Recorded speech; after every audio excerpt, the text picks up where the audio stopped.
What began as a vacation ended as a nightmare.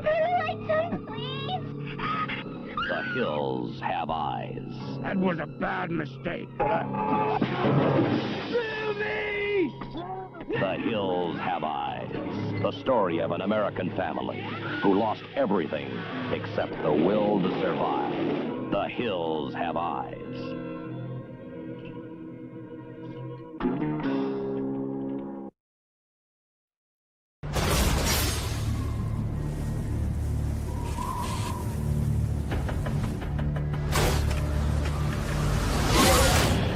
Police uncover a human slaughterhouse. I am here to do the devil's work.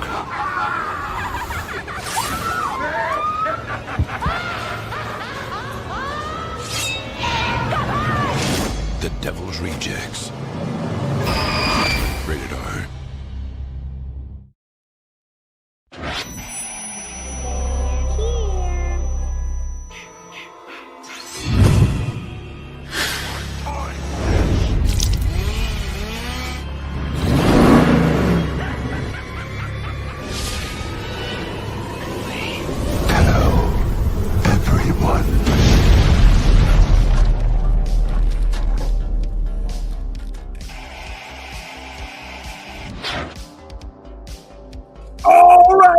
Welcome back to another episode of Horror 365 Live. I am your host, the mouthpiece of the Northeast, Jimmy J.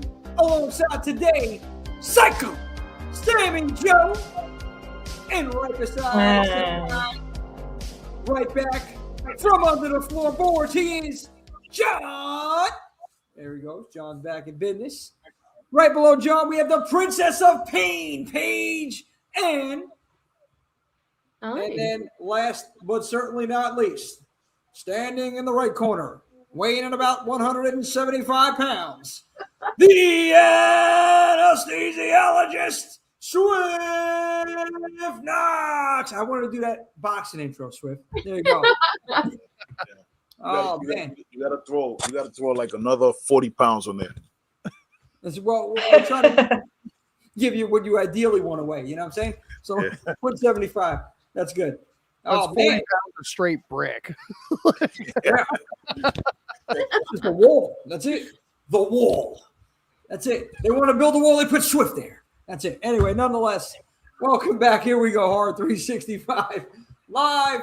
This week, we're going to be talking to Erin and Kyle from ZombieCON Vol.1, a killer independent horror movie. Just think about cosplayers fighting a zombie apocalypse. We're going to get into that at 8 o'clock. But right now, we're going to be talking a little bit of what's happening, what's coming up in the upcoming weeks.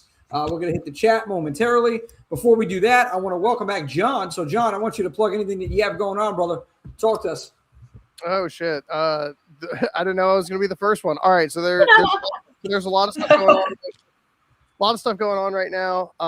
First thing I want to say is some of you might have seen on our stories. And by the way, thank you for everybody that's been following Under the Floorboards and like really supporting us. That's so awesome from everybody that's on this platform. So thank you guys, first of all. But for those of you who haven't seen it, I'm doing a lot of social media work right now for what's called the St. Baldrick's Foundation, which is helping to fight childhood cancer. A lot of the money goes into flights and travel for these families, food, living arrangements, and obviously treatment as well for a lot of these kids. And I just think fighting childhood cancer is cool. So if you want to be able to donate to that, if you want to be a shavee, so that's the premise, is like you rock the bald, you shave your head. I've done it before. Jimmy, I don't think you're eligible for it, but of course. I'm never eligible for anything here. Jesus. But it is a really good time. The faction in Winston-Salem has raised over $1 million in the last 20 years. We're doing the 20th annual so far this year. It's a really cool program. If you have any questions or want to donate or be a shavee, please feel free to reach out on my personal page. And I can also direct you to like the Instagram page and Facebook pages and all that stuff that we're doing that on. But yeah, great. It's a great cause. So if you have any questions, please feel free to reach out. We would love to have you be a part of it. We for Under the Floorboards, and Pickle House Productions, which is my new production company, has just gotten all of our sound equipment in. So we're trying to make movie productions and sound quality and all that kind of stuff more affordable, because I think that's what's pushing a lot of people out right now.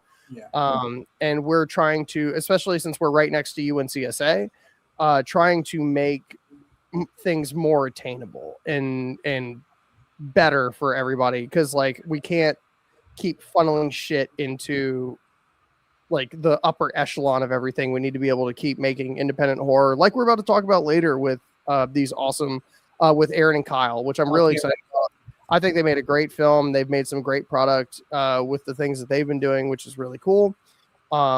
Episodes are happening. They're just like sporadic right now for Under the Floorboards, because it's when I can do it, because I have bit off way more than I can chew in the last like 6 months. But we are getting there. And yeah, we're about to start filming stuff for the award show. So, award show coming up. Oh yeah. And last thing, the short film Kickstarter has been pushed back, but it is still happening. So we will keep everybody posted on that.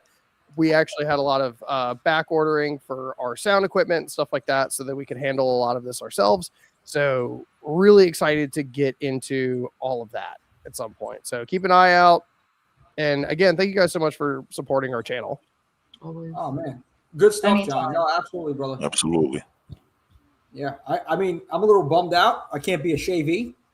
I mean, I'll donate. Yeah, this is. I mean, does chest hair count? I got a sweater under my shirt. So. Honestly, if you can make a wig out of it, absolutely. Oh, dude, I can make wigs. I got it. Man, I got it's like a Pauly Shore wig.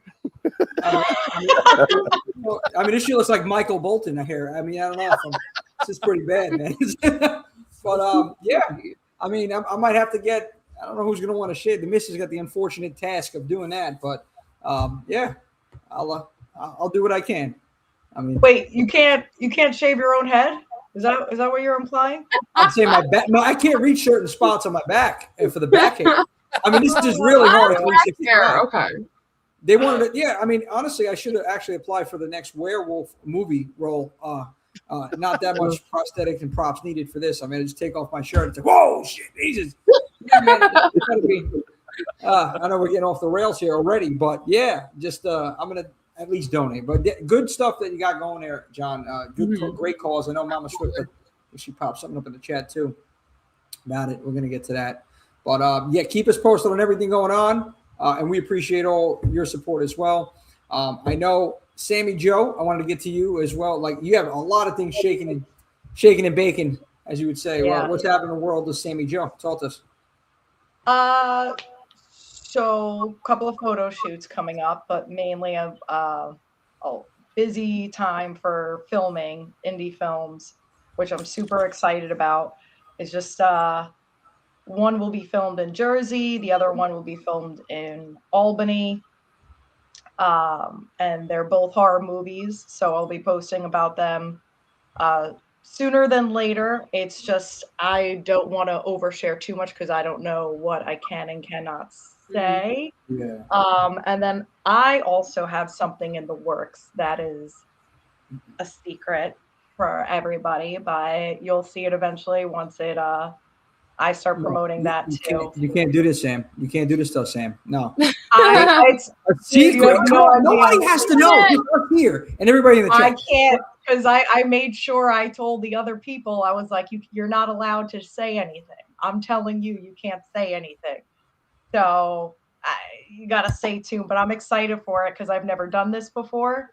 So it's all good stuff. Most of it.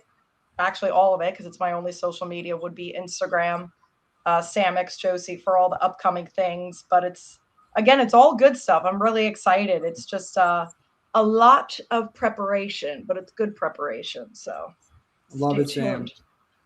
Love it, Sam. I love it. And off air, you definitely got to unveil something here. I mean, now, come on, it's like a cliffhanger.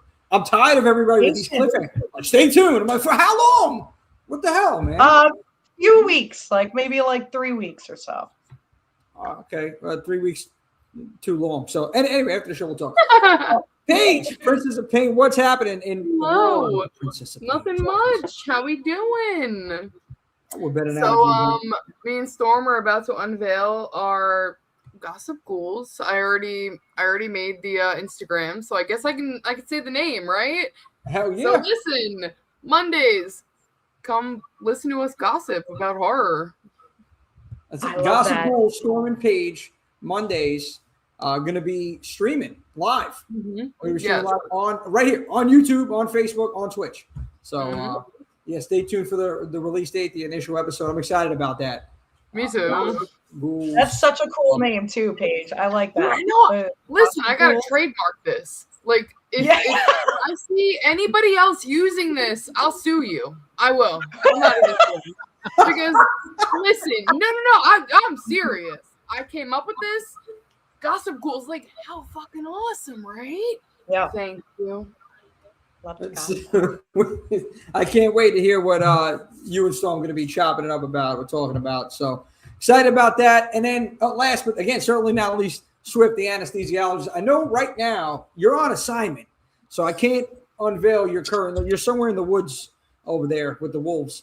But Yes, tell us what's happening. oh man, another beautiful week with some beautiful people here, and I'm over here on assignment. You know, always trying to make things happen. Sounds like the mafia. Making fun of Yo, me. right? But yeah, some Did you things do the just thing? nice meetings. I always do the thing. Which No. thing are you talking about? Which No, thing? The second thing. The second thing that required the first thing to happen. Listen, the first thing happened 3 weeks ago. The second thing happened the next day. So I don't know if you talk about that thing. Oh, the thing. That thing Okay. No, the thing's Who's good. on Okay. first? Who's on It's second? all about the thing. Yeah. Home run. Yeah. But yeah, I'm out here. I'm here for a little bit today. I had to be here with my people, and I got some maneuvers to make. So you know, just another day in the life, man. 365. Let's do it. Good stuff. Did anybody else see Rob's comment? I'm so sorry. That was. God, what did Rob say? I'm going to get to it. I'm already making bootleg merch, man. I'm done. I can't see. Wait, what did he say? I can't see it. Oh, damn, I can't see.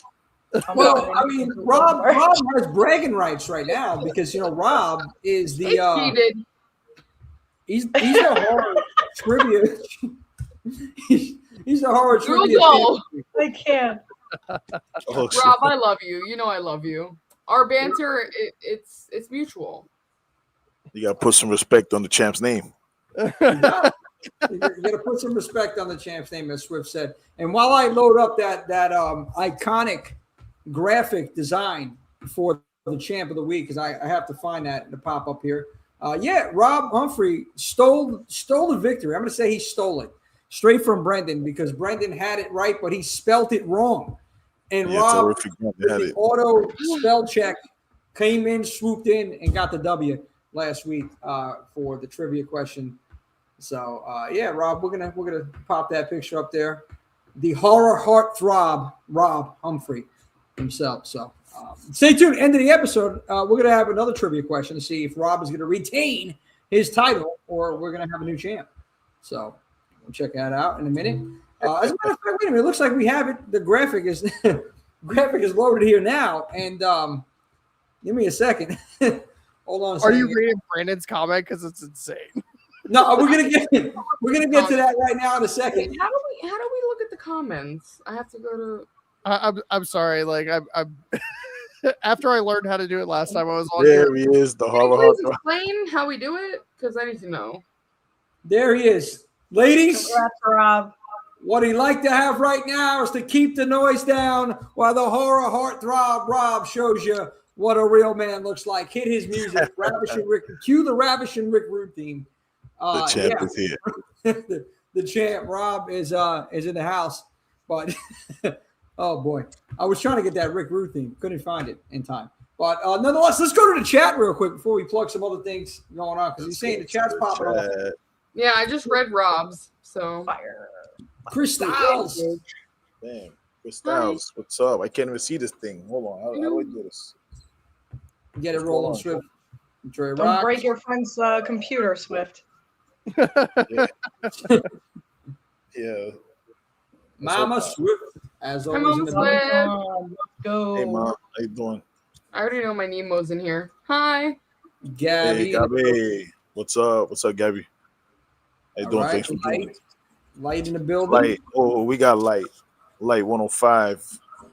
The man of the hour, the man with the power. Thanks for joining us. It sounds like, what was that? 105, 1067. Delilah. Anyway, Sledgehammer. What's going on? Ken Sledge. We got Ken Sledge in the house. Shout out to Ken and Ashley. Sledgehammer Horror. Give them a follow. Dope content. Even doper human beings. Thank you for joining us. Laying down the hammer on horror. That's what we're talking about. Boom. Killer point of view. Killer B. What's happening? Killer B. We got Killer B in the house. Hi. Shout out to Killer B. What's up, bro? Shout out to the Almighty Fear Circuit. Nemo. Yep, Nemo. My girl. Nemo. I What's miss up, you, Nemo. All right, that was us. Slick Rick in the building. What's What up? What up? Only home. Damn enchilada. Whole damn enchilada. Oh, Brendan Sam. I want a t-shirt. Hi, guys. Wow, the stars came out tonight. They did. I need a link for the t-shirt salute. or like horror. That's it. Hell yeah. Tony Tony, D. what's up? Tony D, Tony the Tiger, how are you, buddy? See you tomorrow at 8 o'clock. Yes, indeed. I'm gonna have to watch the playback on that. I'm excited about that. Me too. Me too. Tomorrow night, Interviewed 8 by o'clock. himself. I'll pop in there, Tony. Oh, Vishal in the building. Hi, Vishal.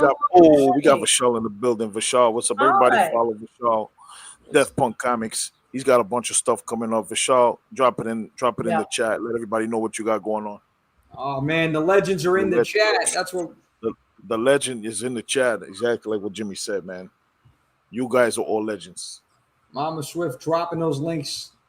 Oh my God, the link lord, Mama Swift is. That's it. So fast.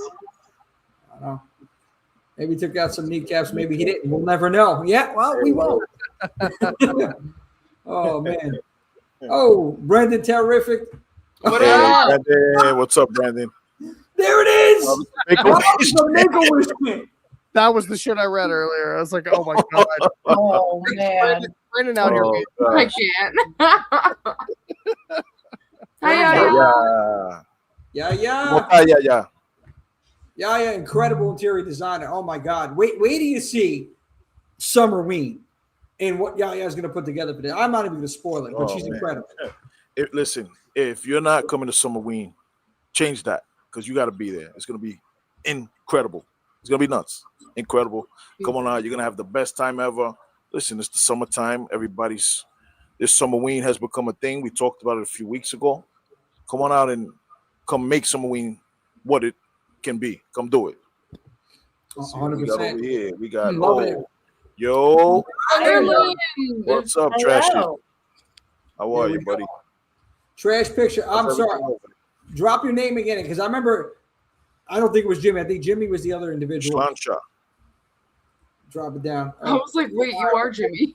Sorry, no, there was another individual. I forgot. I'm horrible with names, so please remind me your name. I don't want to call you the Trash Picture Show. Straight from Ireland. You're just a wee bit early, aren't you? All right. Pancake? All right, Paige, you're in the chat too. I'm in the chat. You're gonna be arguing with Rob the whole time. I love Rob so much that I want to argue with him constantly. Hey, Martin, what's going on? Welcome to the madness. Mans and misses. Oh man, you're the best. Thank you for joining us today. Summerween we're talking about, and I guess speaking of which, we might as well get to some of the stuff right here. We got a little bit of time before Kyle and Erin join us, so let's talk about. Shout out Mika Kira. What's up? They have double feature in the building. Yo, That's the stars came out tonight, boy. We got a little double trouble going on. Yes, indeed. Double trouble. No, listen, no worries, brother. I appreciate you popping in. Thank you. Yeah, thank you. Thank you anyway. Thank Thank you for joining. Everybody follow Sledgehammer Horror on YouTube and Instagram. Dope content creators. They love this. Check them out. Killer combos. Yep, 100%. So I guess we'll get into the first show. Flashmas in July, a terrifying summer experience with Santa Art, our very own Josh Horror Daddy Kersey. Going to be Santa Art pictures before the screening, then a screening of Terrifier 3, followed by a little Christmas shindig in the theater. Oh yeah, we're going to have maybe some snacks, maybe some presents. You never know what you can get. You know, this time of the year, maybe you get a super soaker, maybe you'll get a hand or an arm. I don't know. But come on out. Emmaus Theater. Tickets are on sale, and they are $12.24 for tickets at the EmmausTheater.com. That's going down next Friday, 8 p.m. But doors open up 7:30. And then, you know, we have something else happening. August 9th, Martin Lives, baby. Scream Scene presents Martin Lives. It is the 40th anniversary screening of Friday the 13th, Part 6. Jason Lives at Freddy's Bar, 627 Fifth Avenue. In Brooklyn. It's going to be a hell of a time out there. We're going to be out there. Horror 365 is in the building, and you never know what can happen. Who could show up? What can happen? And what surprises we might have in store for this event, any event when Horror 365 is in the building. And then we just talked about it right now. Here we go. Scream for Summerween, baby. It is going down August 13th, Thursday night at the Wood Shop. 6 p.m. doors open up. We got movies in the building. There you go, Sammy Joe's getting down. We have horrorcore, scary good desserts, doll bites, and performances by Yuchi Katsu and Karn. We got to get these bands on just to talk about what they got going on. And if you thought that's it, we got the monster of ceremonies himself, Martin Monster, going to be hosting prizes, raffles, costume competitions. It's going to be a hell of an experience. If you've never been out to a Horror 365 event, a party, oh, let me tell you, no one throws a party like Horror 365, and you gotta experience it for yourself. It's going to be a wild night out there at the Wood Shop. And then finally, just announced today, we're going to be fanging and hanging at the Emmaus Theater. Once again, Fang Fest 2 double screening, 30th anniversary from Dusk Till Dawn, followed by The Lost Boys. September 4th. It's Friday, 7:30 p.m. Tickets available now. EmmausTheater.com. It's going to be a killer time out there. We're going to turn people into vampires. There's going to be a little vampire trivia, and we're going to have all the goblins and ghouls and the creatures of the night out there with Horror 365. Hell of a time, man. Summer. And don't forget to come out there dressed as your favorite vampire. Don't forget to come out there dressed as your favorite vampire slayer. Don't forget to come out there to fang and bang with all of us, because it's going to be a great time. Anybody who's bang. Take it easy. Whoa.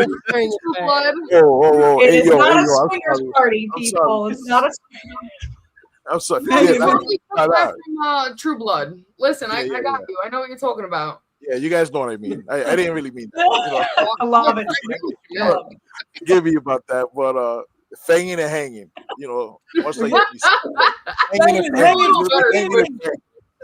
Come on out as your favorite vampire slayer. Come on out dressed up, you know, get your fangs in and come have a great time, because it's going to be nothing but a tremendous party. We're going to have a blast watching these movies that we love, these movies that are so much fun, and you're going to come hang out with us and do a Horror 365 style as we check it out for Fang Fest 2. Come on out. We're going to have a great time. Last year we crushed it. Amazing. And this year we're going to even take it to another level, so come on out. Team Edward. Well, I'm more of a True Blood gal. Like we can go Team Bill. I don't know about these teams here. I'm Team Sam Neill from Daybreakers, so which all right, I'll take it. Peace, but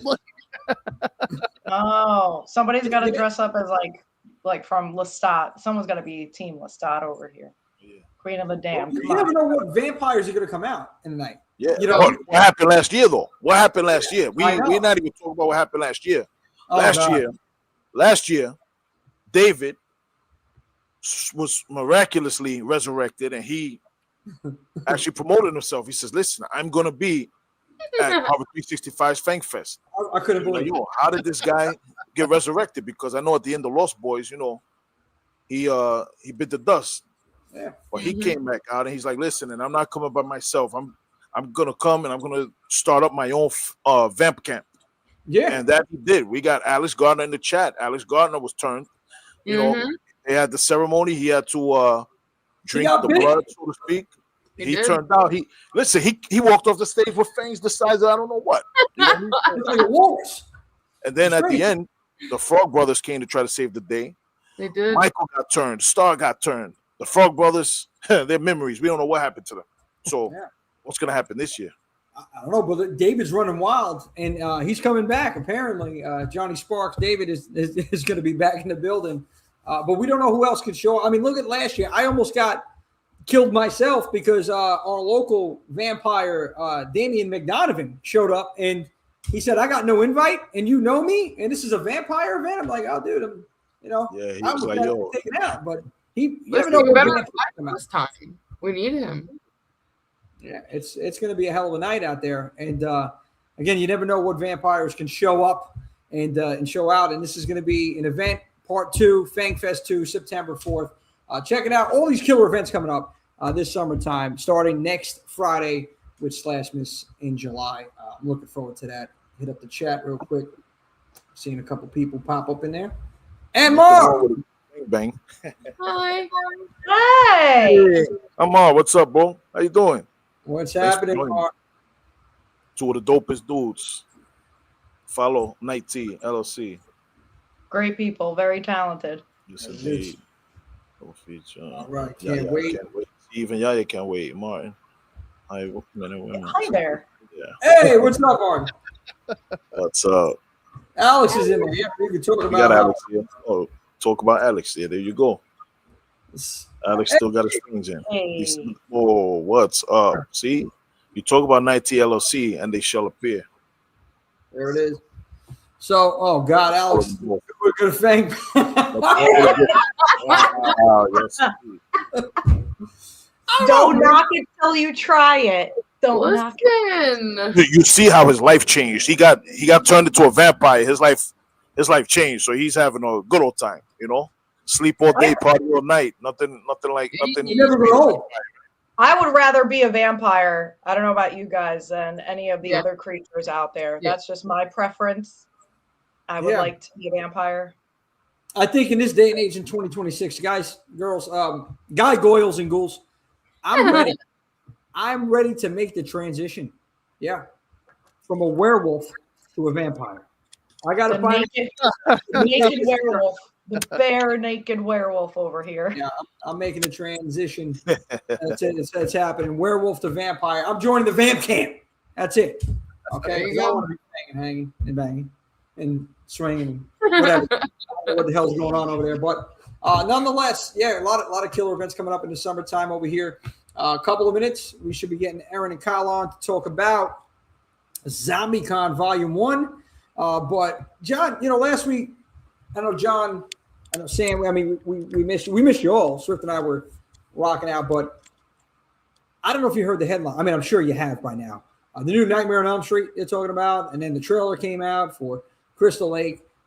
Any thoughts on this? I want to ask everybody that was not here. Any thoughts on that news? Those announcements last week. I mean, I'm super excited, but I'm gonna have my bar kind of low, to be honest. I don't want to hype myself up anymore when it comes to movies or TV shows because I get overly enthusiastic and sometimes I get let down. So I'm just gonna hopefully wait and be surprised with it. Yeah, I feel like I gotta do that nowadays. I will try to keep this as PC as possible. God. Because I'm going to start off by saying I fucking hate Paramount. I absolutely hate Paramount. I don't like the way that they align themselves, which I'm not going to get into. But it's like, with the way that they handled the Avatar situation was egregious and like way, way overlooked with like not doing the theatrical releases and all this stuff.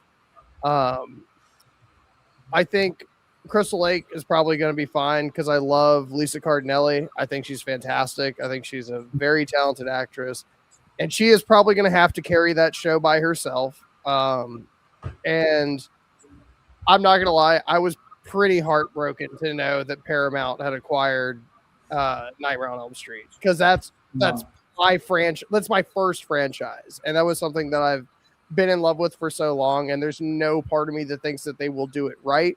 I genuinely think that they are going to like make this like weird sub theme where they're going to gaslight us as the audience and be like, it was actually the parents' fault the whole time, and for killing Freddy, and this wouldn't have happened if they hadn't just burned his house down. So that one I am drastically less excited for, and I wish I was, because I love Nightmare on Elm Street. I love that series so much. Yeah. Even the bad ones I fucking love, and it's just like, I hate that it was Paramount. It could have been almost anybody else, and I would have been excited for it. But hoping for the best, expect the worst. I'll probably not pirate it, so we'll find out. Just keep the bar low. You gotta I keep hate that to bar sound low. like a negative, pessimistic person, but I just you don't want to get disappointed. You're so excited and you're eager to see it, because like you said, it's your favorite, one of the favorite franchises. Both of them I enjoy, both franchises, but I don't know. Sometimes it starts off strong with these like TV shows, and then for me, I get lost after a while because they have nothing else to grab and create from. So I'm just gonna go in open-minded with a little bit of pessimism. Well, I mean, you got it nowadays with anything. Just set the bar low, so you're not disappointed, like you said, Sam. Paige, what are you thinking? I don't know what I'm thinking. Nightmare announcement. The new Nightmare film and Crystal Lake series. The new Nightmare. So last episode, I was like, oh my God, I hope Rob England's there. And then everybody shot me down. So yes. I hope whoever is doing Rob England is fit for the job, like Bill Skarsgård. And I'm excited for the Friday the 13th Camp Crystal Lake show. Yeah, I think nothing could be as bad as the 2010 Nightmare. No, nothing will ever be. Nothing. So like, that bar is there is no bar. The bar's gone. The bar's gone. So at this point, whatever they give us is going to be better than that. But I'm a little worried because I'm like, all right, well, Rob is not. I doubt Rob is going to be in this. He might have a cameo in some aspect. Yeah, I don't know. But whoever they get to play Kruger, I just hope does it justice. I would like to see somebody fresh, somebody new, somebody younger that can keep this franchise alive, because that's what I agree. I agree. Yeah. So, but if I want Robert to make a cameo, that's all I want. That's it.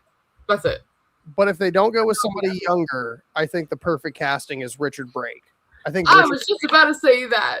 Fucking perfect for that. That's true. Good point. I wasn't even a fucking clown. I love Richard Brake. One of my favorite actors ever.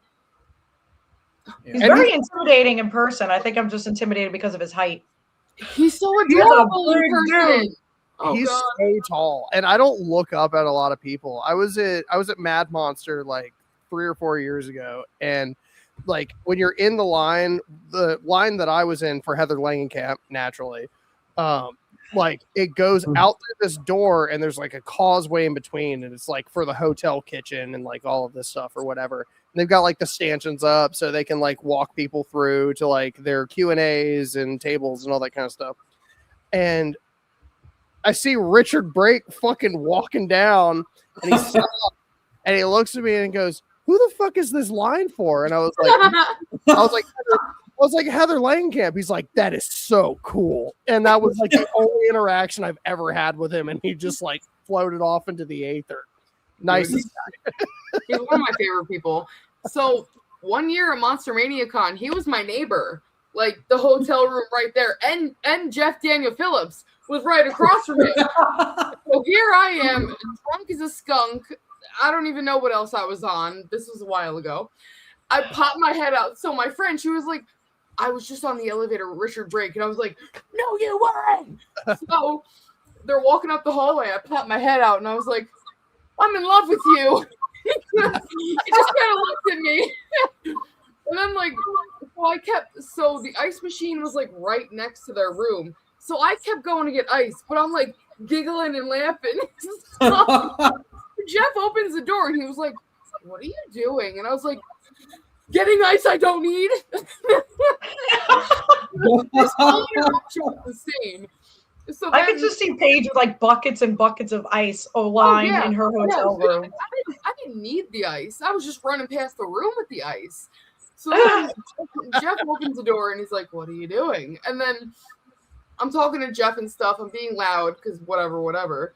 And then Richard opens the door and he looks at me. He's like, I was like, I'll never talk again in my life. And then Jeff looks at me and he was like, listen, I want you to call Richard's phone like 100 times tonight. And I was like, so then I met them the next day and I was like, who did I meet first? I think it was Richard first. So I was like, hi. I was like, I was the weirdo in the hallway. And then he was like, listen, he was like, there's a lot of weirdos in the hallway. You're going to have to specify. I'm like, I'm your neighbor. And then he stops and it says to Jeff, he's like, there she is. Like, so I love Richard. And if he could be Freddy, I would die happy. That's all. Thank you for sharing that, Paige. That was awesome. You're welcome. So ice, baby. Yeah, Paige, you so purposely trying to lure him out of the room with the ice machine. That's a good technique, though. I like that. You know, if you know there's a celebrity on the same floor, I just need to go to the ice machine for like the 50th ice. I'm taking an ice bath. My God. I mean, you got him out. Well, she's just like throwing it in the tub too. Like I'm sure that bathtub was just full of fucking ice. Full of ice. Me running past, giggling like a 4-year-old schoolgirl, and I'm just like, this is rough. And for Jeff to open the door and be like, "What are you doing?" I'm like, awkward. Robert, and that's how Richard break down a restraining order. Rob Humphrey. They should have put one on me because I'm not with that. Break is he's the sweetest. One of the most amazing people I ever met. Oh, look who's in the building. Sugar Daddy, the son of a slasher. Sugar Daddy Sean Rhodes. Hey, Sean. What's happening? Sugar. What's the deal? Sean Rhodes, he just went to a convention. I saw some of his pictures. He had some dope photos. Lauren Rivera. Who else did he have? Who else did he have? He had a bunch of dope photos that he took, man. Shout out Sugar Daddy Sean Rhodes. Sean Love from up above. Follow him at Sean's Horror Corner on IG, on YouTube. Check him out. He's got some dope content as well. I feel like Swift's gonna break some beats there when he was like talking and stuff. I'm ready to drop a quick 16, Swift. Quick 16, brother. That's it. So Vishal says, anybody see the new Evil Dead Burn? I did not. I did not yet. Nobody talk about it. I didn't see it. Don't do that to me. Yeah, I didn't see it. Listen, the last 3 times I went to the movies, I didn't fall asleep. So I think I changed my life. I think I changed my life for the better.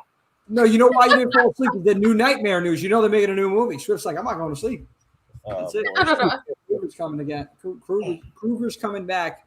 Yeah, I'm not too excited about that because from what we've been seeing with established IP, especially popular IP, they don't know what they're doing. For the most part, it's always been a cash grab. And when we think it's a cash grab as the viewer, when we love this stuff and it feels like a cash grab, it's a bad thing, you know. So I don't really have any faith in it thus far. I'm more excited about, you know, some of the newer ideas and different voices from the up and coming filmmakers who got stories to tell, got something to prove. They put their balls on the wall and they just want to prove to the horror community, you know, that their storytelling is, you know, deserves to be up there with the classics that we enjoy. Like these big, especially like John said, Paramount took over. They bought Warner Brothers. I don't know what the specific deal is with that. I don't know if it's going to go through. It still has to get approved, all this type of stuff. But nonetheless, they got the rights for what I understand is you listen to Slasher Radio, they tell you all about it. Yeah. The rights to the lore, the mythology of the first film. So I don't know, man. These things just feel like they're cash grabs. Like you can say, oh, the people that are making the films now really love this stuff, but when you got these monster corporations telling them what to do, it don't matter how much they love this thing. They're gonna have to do what the puppet masters say, and it sucks. That's how Josh Trank got in the situation he's in now. Nobody wants to hire him because they chopped up his stuff, and he said, "Yo, that's not my vision. That's not my movie." Then he got ostracized, blackballed in the industry. It's some sucker moves going on here. Well, listen, this ain't about me and my tirades, but that's what I think about it. We love your tirades, Swift. Yes. Yeah, man. Tony says, "What do you think about Bill Moseley as Freddy?" I think that's a good call. I would see. I think Bill Moseley would. I want to be mad about it. What do you guys think?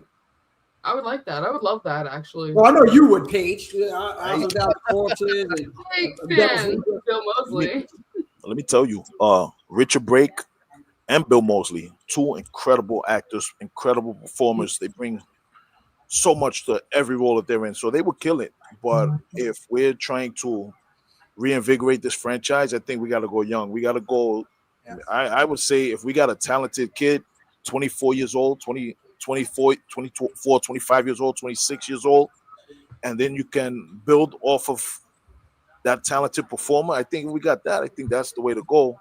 So you can get some, you get some mileage off of this thing. Yeah. But those are incredible performers, and they would kill it. They would absolutely crush it, just like they do every other role that they've ever picked up in their careers. Well, I'm hoping to see something fresh, honestly, with this. But again, bar's low. I'm going with Sammy and that. John, you better say. I would say definitely Timothy Chalamet.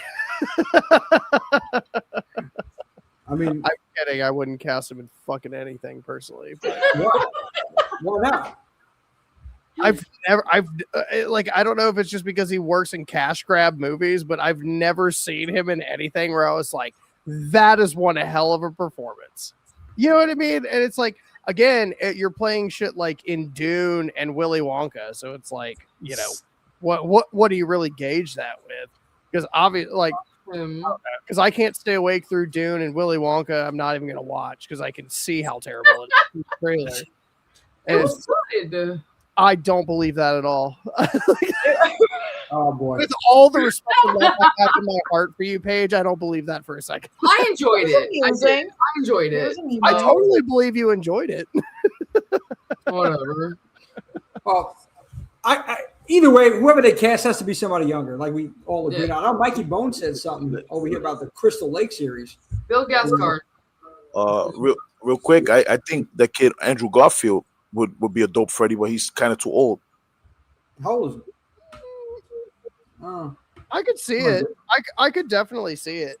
It'd be weird to have like a sexy Freddy before he gets burned. I want the backstory. Here's the real question that I'm curious about with Freddy. Is it going to be practical effects, or is it going to be the CGI? Let's look like a. Well, it's Paramount, so yes. All right. I mean, I hope it's practical. I really do. I mean, if it's Rob, I know it's not Rob. I know in my mind, I just want it to be Rob. Everybody wants it to be Rob. But, I mean, you think even if there's a possibility, man, he throws the makeup on. He doesn't do the stunts. Get somebody else to do the stunts. Throw him in one last. He can't sit in that chair that long, man. He is 80 years old. And, the stuff that they put, those prosthetics, man, that takes like 3 to 4 hours. Yeah. And I want Rob too, and I think everybody else does. But like the shitty part and the inevitability of it is like, I've been to conventions where he can't see everybody that prepaid for tickets and pictures and stuff. Yeah. And I'm not knocking the guy on it. I totally get that. And one of my favorite moments was, I didn't sign up for it because I knew I was going to wind up like being way in the back of the line or whatever. But when he walked out of that room after his handlers came out and was like, hey, he can't do it anymore today. I'm really sorry, guys, and this, that, and the other. He walked out, and every single person was cheering him on. And that was one of the coolest things I'd ever seen. Because that wouldn't happen at like Comic-Con or Anime Con or something like that. Like there was so much love for that dude that it was incredible to watch. It was totally surreal. Oh yeah. Yeah, man. I don't know. I don't know what we're gonna get. Rob Humphrey says though, I'm telling you, I'm only watching the New Nightmare if they cast Sammy as Frederica Krueger. All right, I'm down with that. Yeah, absolutely. Let's get it. That's it. She takes the glove. Go ahead, try it on, Sam. That would be a cool. I can see Sammy doing it. My man Sam is a performer, so yeah, I'm with that, Rob. You gotta throw your glove in the mix, Sam. I gotta give that a try. I want Sam. My vote is for Sam. That's it. Let's do it. Guys, I got meetings. You know, I'm on assignment. I got meetings. I'm gonna have to check out now. I'll try to pop back in. And love you guys, everybody in the chat. Thank you so much. Love you. And we got some dope shit in the works for everybody. Sure, thank you. Keep me posted. Yep.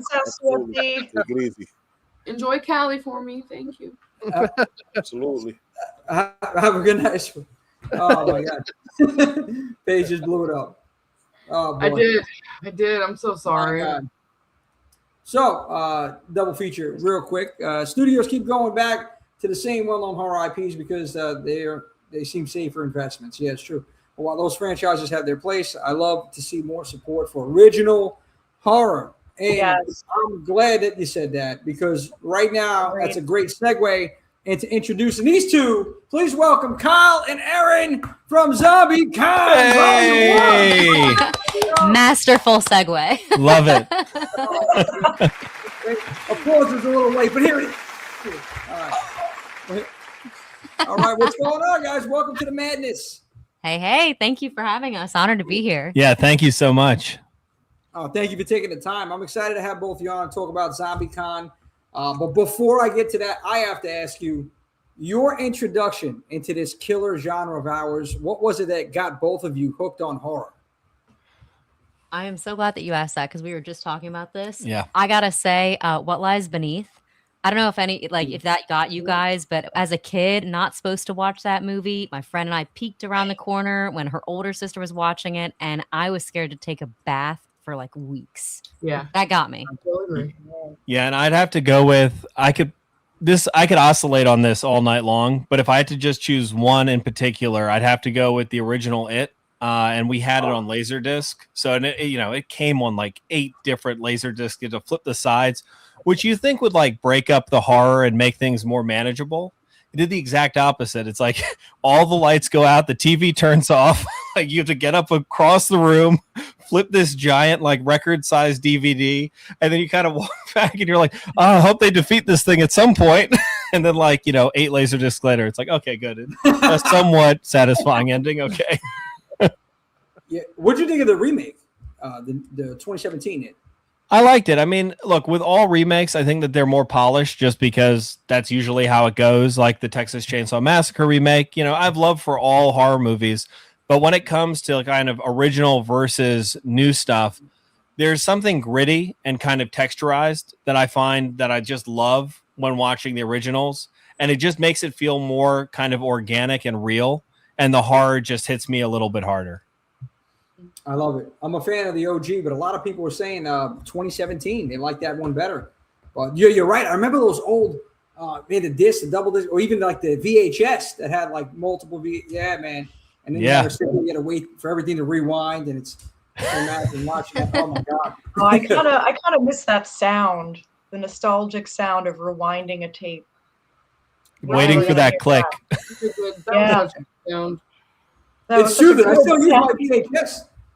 It's like listening to Waterfall. It's like listening to VHS tape. I don't know horror.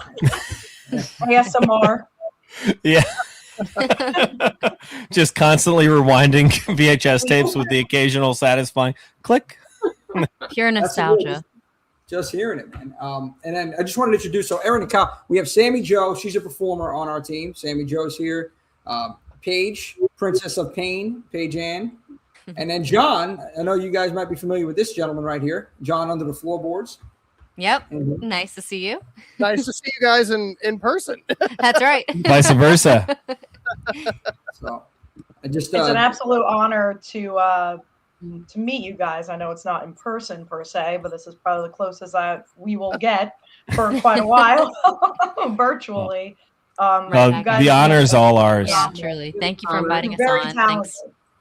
You're very Thank you so talented. much. Thanks for having us on. Nice to meet you guys. Nice to meet you. Erin, when you reached out, I think it was you that reached out to me, I believe. Yes. With this ZombieCon, and I seen what it was about. I was like, wait a minute, cosplayers fighting a zombie apocalypse. I'm like, this is badass. This is exactly like right up our alley here. The convention culture is real. Paige, she's hardcore on the convention scene. Right on. We have some cosplayers on the team. They're not on the stream, but they're on the team. And when I was telling them about this, I mean, everybody was interested. And then watching it and how you put it together, and man, it felt like so relatable to like everybody that I know in the community that goes to these conventions. And really well done, in my opinion. I wanted to ask how this came about, this idea. Like, how did this start? So it's, I got to rewind my tape. The TLDR. 10 years into the past. We had done this kind of competitor to YouTube with like, I don't know, we maybe had 10 grand in the bank at the time. Not the best idea. You don't want to try to go toe to toe with Google with $10,000. It doesn't work. Ambitious, doesn't work. But we went through this process. We created like all these web series and shows, and nothing was kind of clicking. The marketing probably wasn't there. The budgets weren't there. But in this process, we both were like, I was probably like, we got to go bigger. We got to make a feature film. She's like, we don't have any money. I'm like, that's okay. We've got people. We've got team. Everyone's going to throw in. We got houses. Like people live in different. We could use this guy's house for this. We could use this person's house for that. Like it's going to be great. Like how much can fake blood cost? It'll be fine. Oh, and so this kind of started us on like, okay, well, I've now decided that we're going to do a feature film with no money.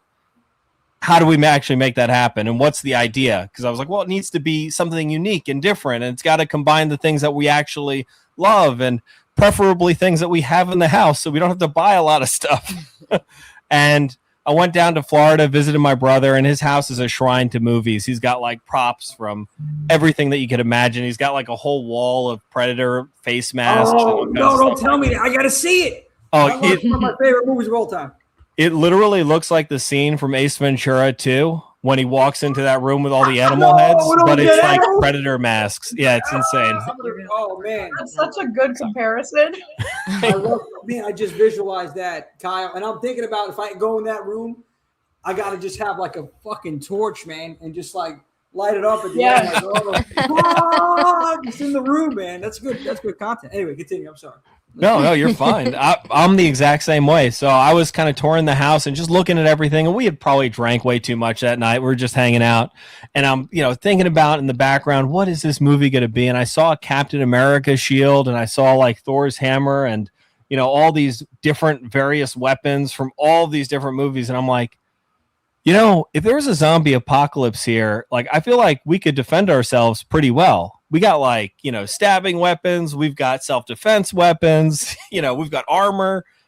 And that kind of started the snowball rolling down the hill of the idea. And it was like, well, I don't think my brother's going to let us use all of his expensive props to like film a movie where I've got to break half of them. And I can't afford to buy all this stuff. So who else has all these props? And I'm like, well, I'm a cosplayer. I make this stuff out of EVA foam. EVA foam, that could work. That's a great tactical defense, like especially when it's covered in plasti dip. It's very hard to bite through. It's very thick and sturdy, and it's lightweight, so it gives you a lot of flexibility. And that's how the whole idea of cosplayers versus zombies really kind of shot through the ether. And from there, it was kind of like, so who's helped us for the last couple of years filming all of these crazy things? Well, Punky was there. She's in. Okay, great. We got her character. Erin was there. Okay, you're Claire. Good, no problem. Javier, Christian Casillas, another good friend of ours. That guy was helping us so long ago that I remember one time he was holding a boom pole on one of these web series and we didn't have an actual strap for the sound recorder. So I made one out of zip ties, and he had just like the plastic zip ties cutting into his neck the entire shoot.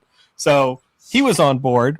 And then Manny, who plays Rocket, had just joined our team just before we started filming all those web series and stuff.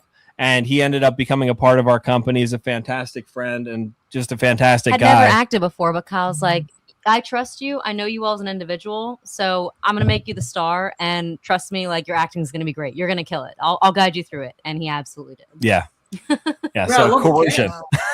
He was fantastic. Yeah. Yeah, I really love the cast. The four friends, like so unique. All four of them.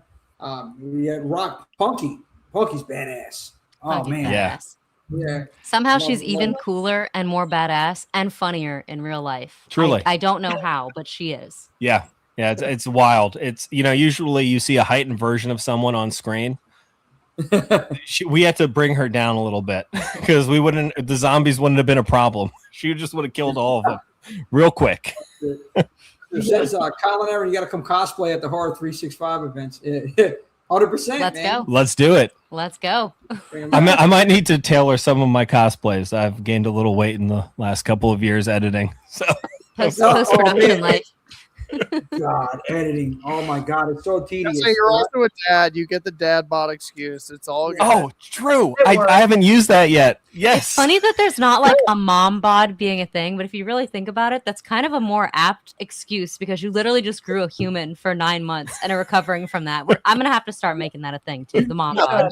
But all women are beautiful. We need to get away from anything other than that. Naturally, whatever shape you take, it's gorgeous because, but also because you just grew a human being. No, 100%. That's a legit reason. Mom bod, you got to trim on that, Erin. Like, I don't know what we're going to do, guys. Guy like that, like, come on. Yeah, we just had a 6-pack because work's been tough. I mean, we're eating fast food because we can't stop. There's 1,000 things going. I don't know, but we've been I got to tell you, mozzarella sticks are my weakness. I can't get away from them. If I see them on a menu, I have to order them. That's like... It's my weakness too, and I'm lactose intolerant. So. Oh no! So that's everybody's weakness then. So it's like really your weakness. Literally. Oh no! Man, if I see wings, I just gotta have wings all the time. That's all. I agree. Wings everywhere. Sooner or later, I'm gonna start flying. I don't know, but. Brendan says, "Who needs money when you got the power of friendship?" So true. Exactly. So true. Yeah. That was like actually ZombieCon just kind of wrapped up. Was you have the power of friendship. So done. That's right. It is anime inspired, so absolutely.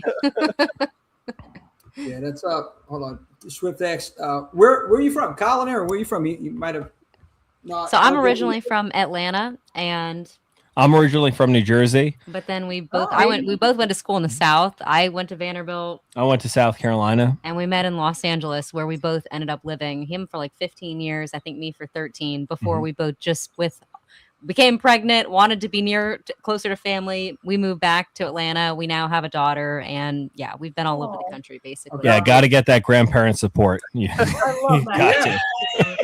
Now who needs the power of friendship when you got the power of grandparents? Yeah, I love that. That's a smart move. Listen, you're playing chess here, guys. Yes.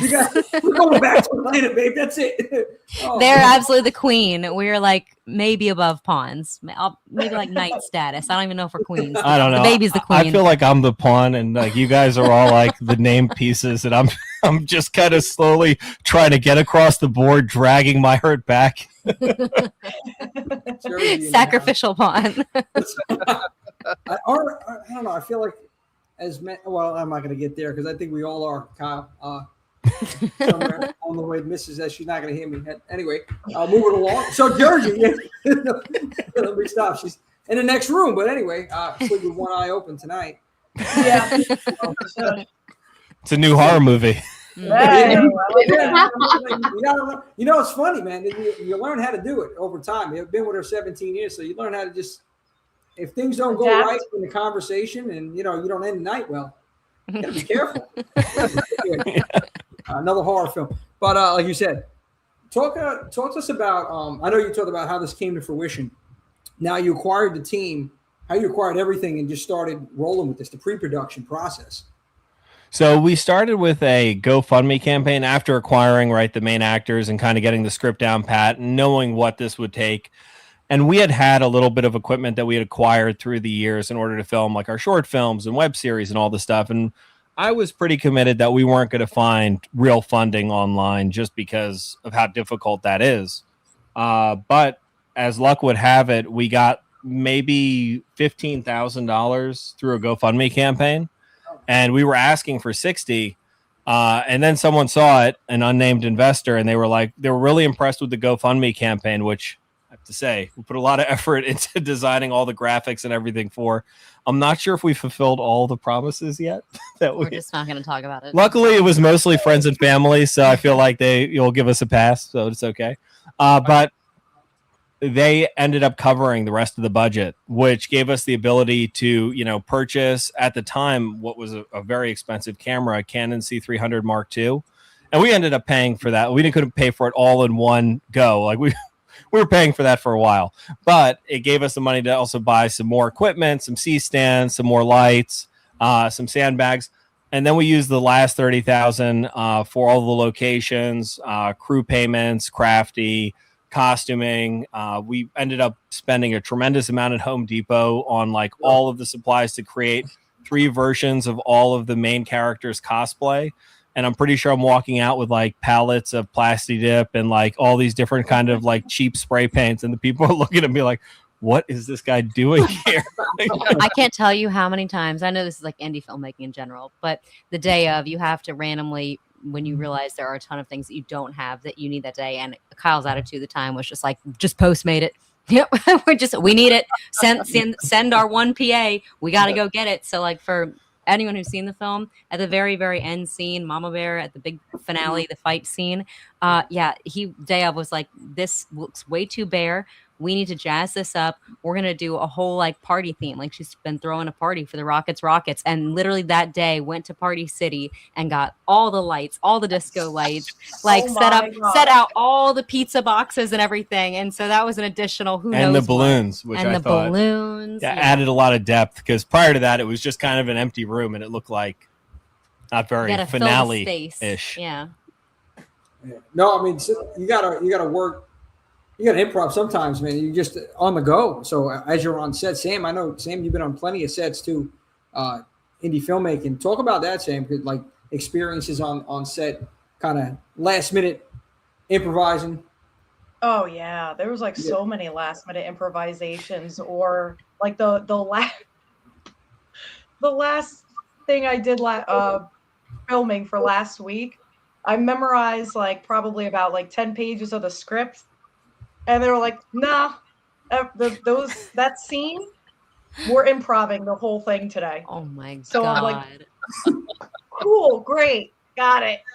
Whatever you say, I will happily do it. And outfit changes and makeup. It's a good time. I love it. Yep.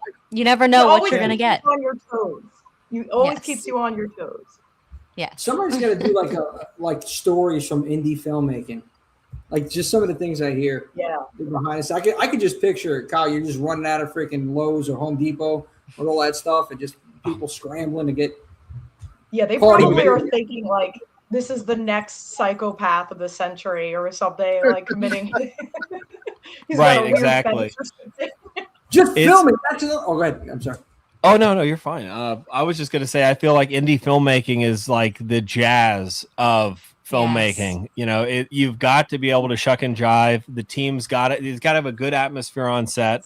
Yeah. Crafty is a very important part of keeping everyone's attitude high and happy, because if you don't have good crafty, was on deck. We know they're on deck. Yeah, get those mozzarella sticks. That's right. And pizza. Pizza is a fantastic option, right? It's low priced. You can get a lot of them cheaply. They come fast. It stores well, because you know that everyone's going to forget to or don't have time to put it in the fridge properly. And always make sure you have a couple bottles of alcohol on hand for the end of the night, just to make sure you keep everyone excited for the dailies that they're going to be watching. I remember being so delirious, and we were driving from the middle of Los Angeles out to Downey for the Big Mama shoot, and we'd been filming nonstop. I barely had any voice left. I had to do a last-minute run to a copy and print shop to get who knows what printed, and I get into my car, and I'm like trying to hit the button because it's one like you don't need the key in the ignition, and I'm hitting it, and it's not starting. Like, what the absolute hell? And then I realized I'm in someone else's car. And it was the same color. It was like a rental that I had. It was a loaner car, so I wasn't even familiar with it, but it was the same model and color. I'm like, oh my God, I need to get out of this person's car. And here's that person with their bag just looking like, what is this lady doing? It's like, oh, man. You're exhausted. Yeah. Yes, exhaustion and delirium, indie filmmaking 101. Oh yeah, and the good exhaustion. It's definitely Yes. good exhaustion. I'd The rather best. be tired from that than any other reason to be tired. You know? 100%. yeah. Absolutely. And I would say, going back to your point earlier, the story of making indie films is arguably more interesting than the films usually are. Because if you actually put a camera in the behind the scenes and saw what went into this, Oh my God. it is a mixture of its own horror, comedy, just pandemonium, like wild personalities, like It's like going to insanity. war. It's Yeah. literally like a documentary of a random battle. And like, how did these people keep going? Why did they think this fight would be worth it? But they did. and yet there was a victory at the end. Yeah. Somebody Do needs you to guys take have all of any these- behind the scenes footage like out on like YouTube or on your page or anything, like a montage of any behind the scenes clips? So we do have on the DVD, there's like an extra bonus section that has a bunch of like the behind the scenes stuff that we got. We didn't have like a professional crew helping us do the behind the scenes on this one. It was just people with cell phones like filming what was happening. So I think a lot of it comes from one of our grips that we affectionately named Thor. His actual name is Zach Gibson, but he had a Thor look about him. So we called him Thor all shoot. And that name is stuck all these years later because we still hang out with everyone from the ZombieCON crew, especially when we're in LA. We try to all get together for like a dinner every year at least. But let me and make then this a bit more. Oh, I was going to say Joseph Trebesco, our amazing makeup artist. He also was an avid filmer of the behind the scenes content. You got a lot of gems. I mean, we need to definitely do more one day and do a whole like proper documentary. But right now, yeah, the DVD is available on Amazon Prime. And there's also a book that Kyle and his dad put together that, you know, you wouldn't think a book would be that interesting, but we did get a ton of photos and it's all put together and divided in nice chapters about, you know, the makeup, the props, the casting, etc. So it gives a really good insight too. But we should start drip feeding some of that stuff out because it is wild. Like put it this way. One of my favorite behind the scenes, I've got the camera. I've got it on, I think the like second version, the Mark II of the Ronin rig, which that was a total disaster because I bought the batteries from B&H, but they didn't work with the Ronin, so it wasn't really stabilized. So I'm stabilizing it with my teeth a lot of times. Getting back to the interesting part, I'm filming this scene.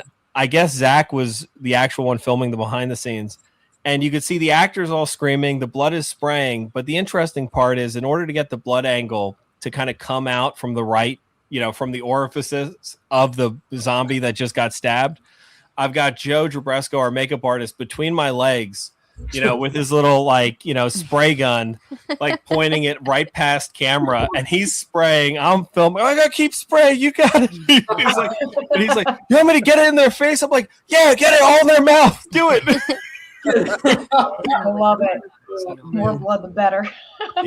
Yes, and we had no idea actor-wise, like, and I was a producer on this, like I was actively involved in everything, but I still had no idea. I guess it slipped my mind to ask the director just how far he was going to go with the blood sprays. Just didn't register.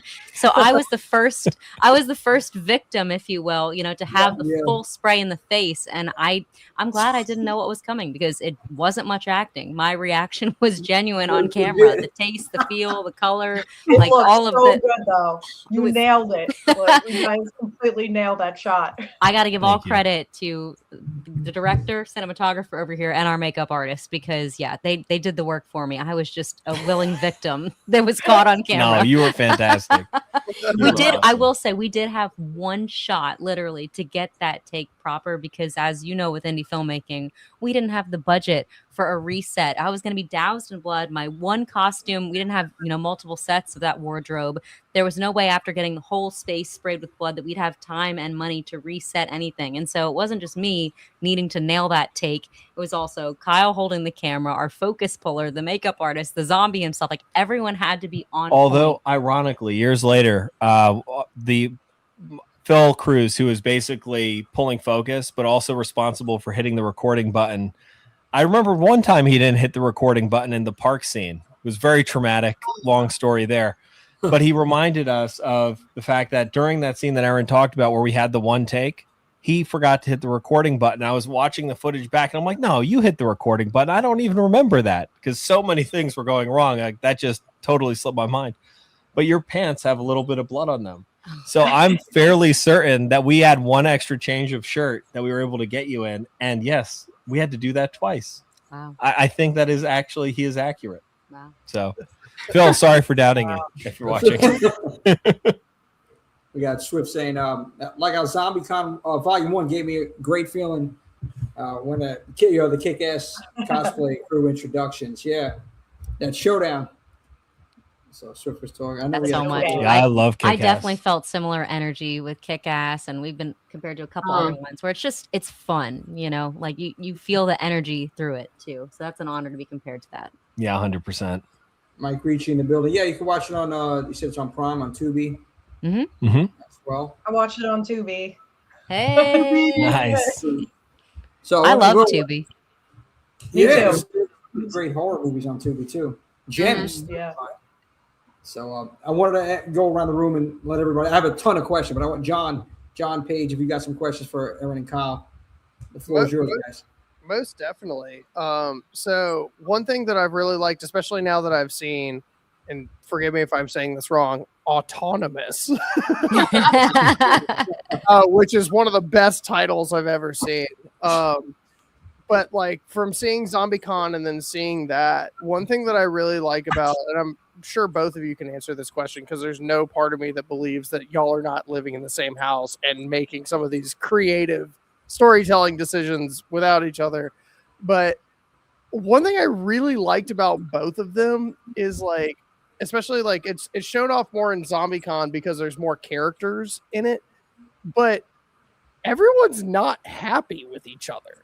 Like most of the time, and there's very much this like sense of realism, like especially in ZombieCon, and this isn't like a spoiler for the film, but like when Erin, your character, they're like getting pizza for the first time, and all of your friends are kind of assholes. Thank you. Thank you. As Claire, I agree with you 100%. I'm just curious as to like, what do those decisions look like? Because they feel so organic when you're creating those decisions for these characters. And again, Autonomous feels the same way. And if you guys haven't seen it, it's on Screamify. Yeah.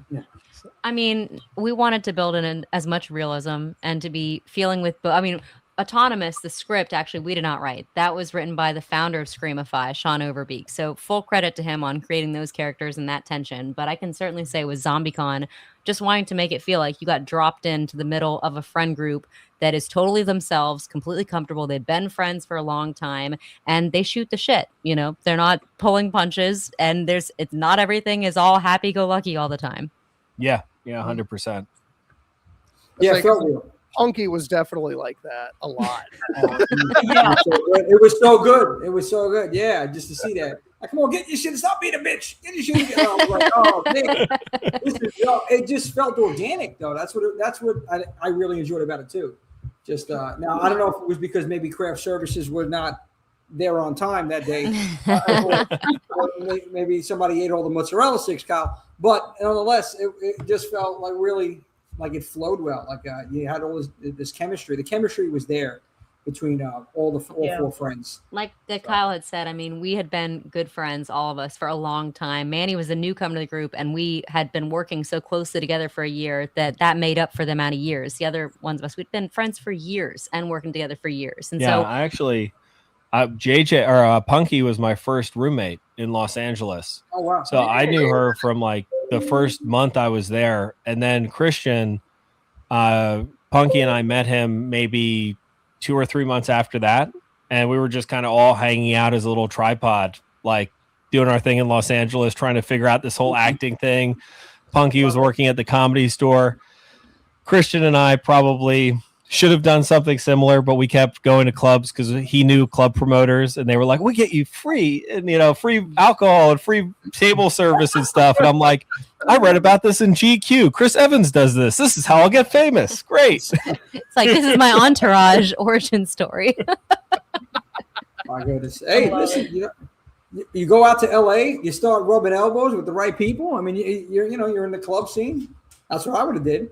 So I can't. And then I came into the picture. I ruined the tripod. Now it was like the quadrangle, I guess. And we started dating. Kyle and I, like, once we started dating, we were also working together pretty much from the get-go. We both, while we had completely different backgrounds with acting, we both were ready to take control of our career and didn't want to sit back and just keep waiting. So it was a wild journey kind of from the start. Yeah.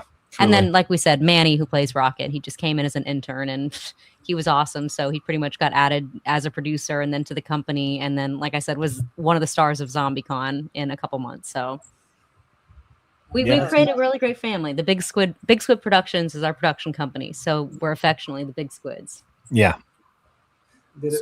So now knowing that like you and Christian were friends for so long, is that why Javier is my favorite character?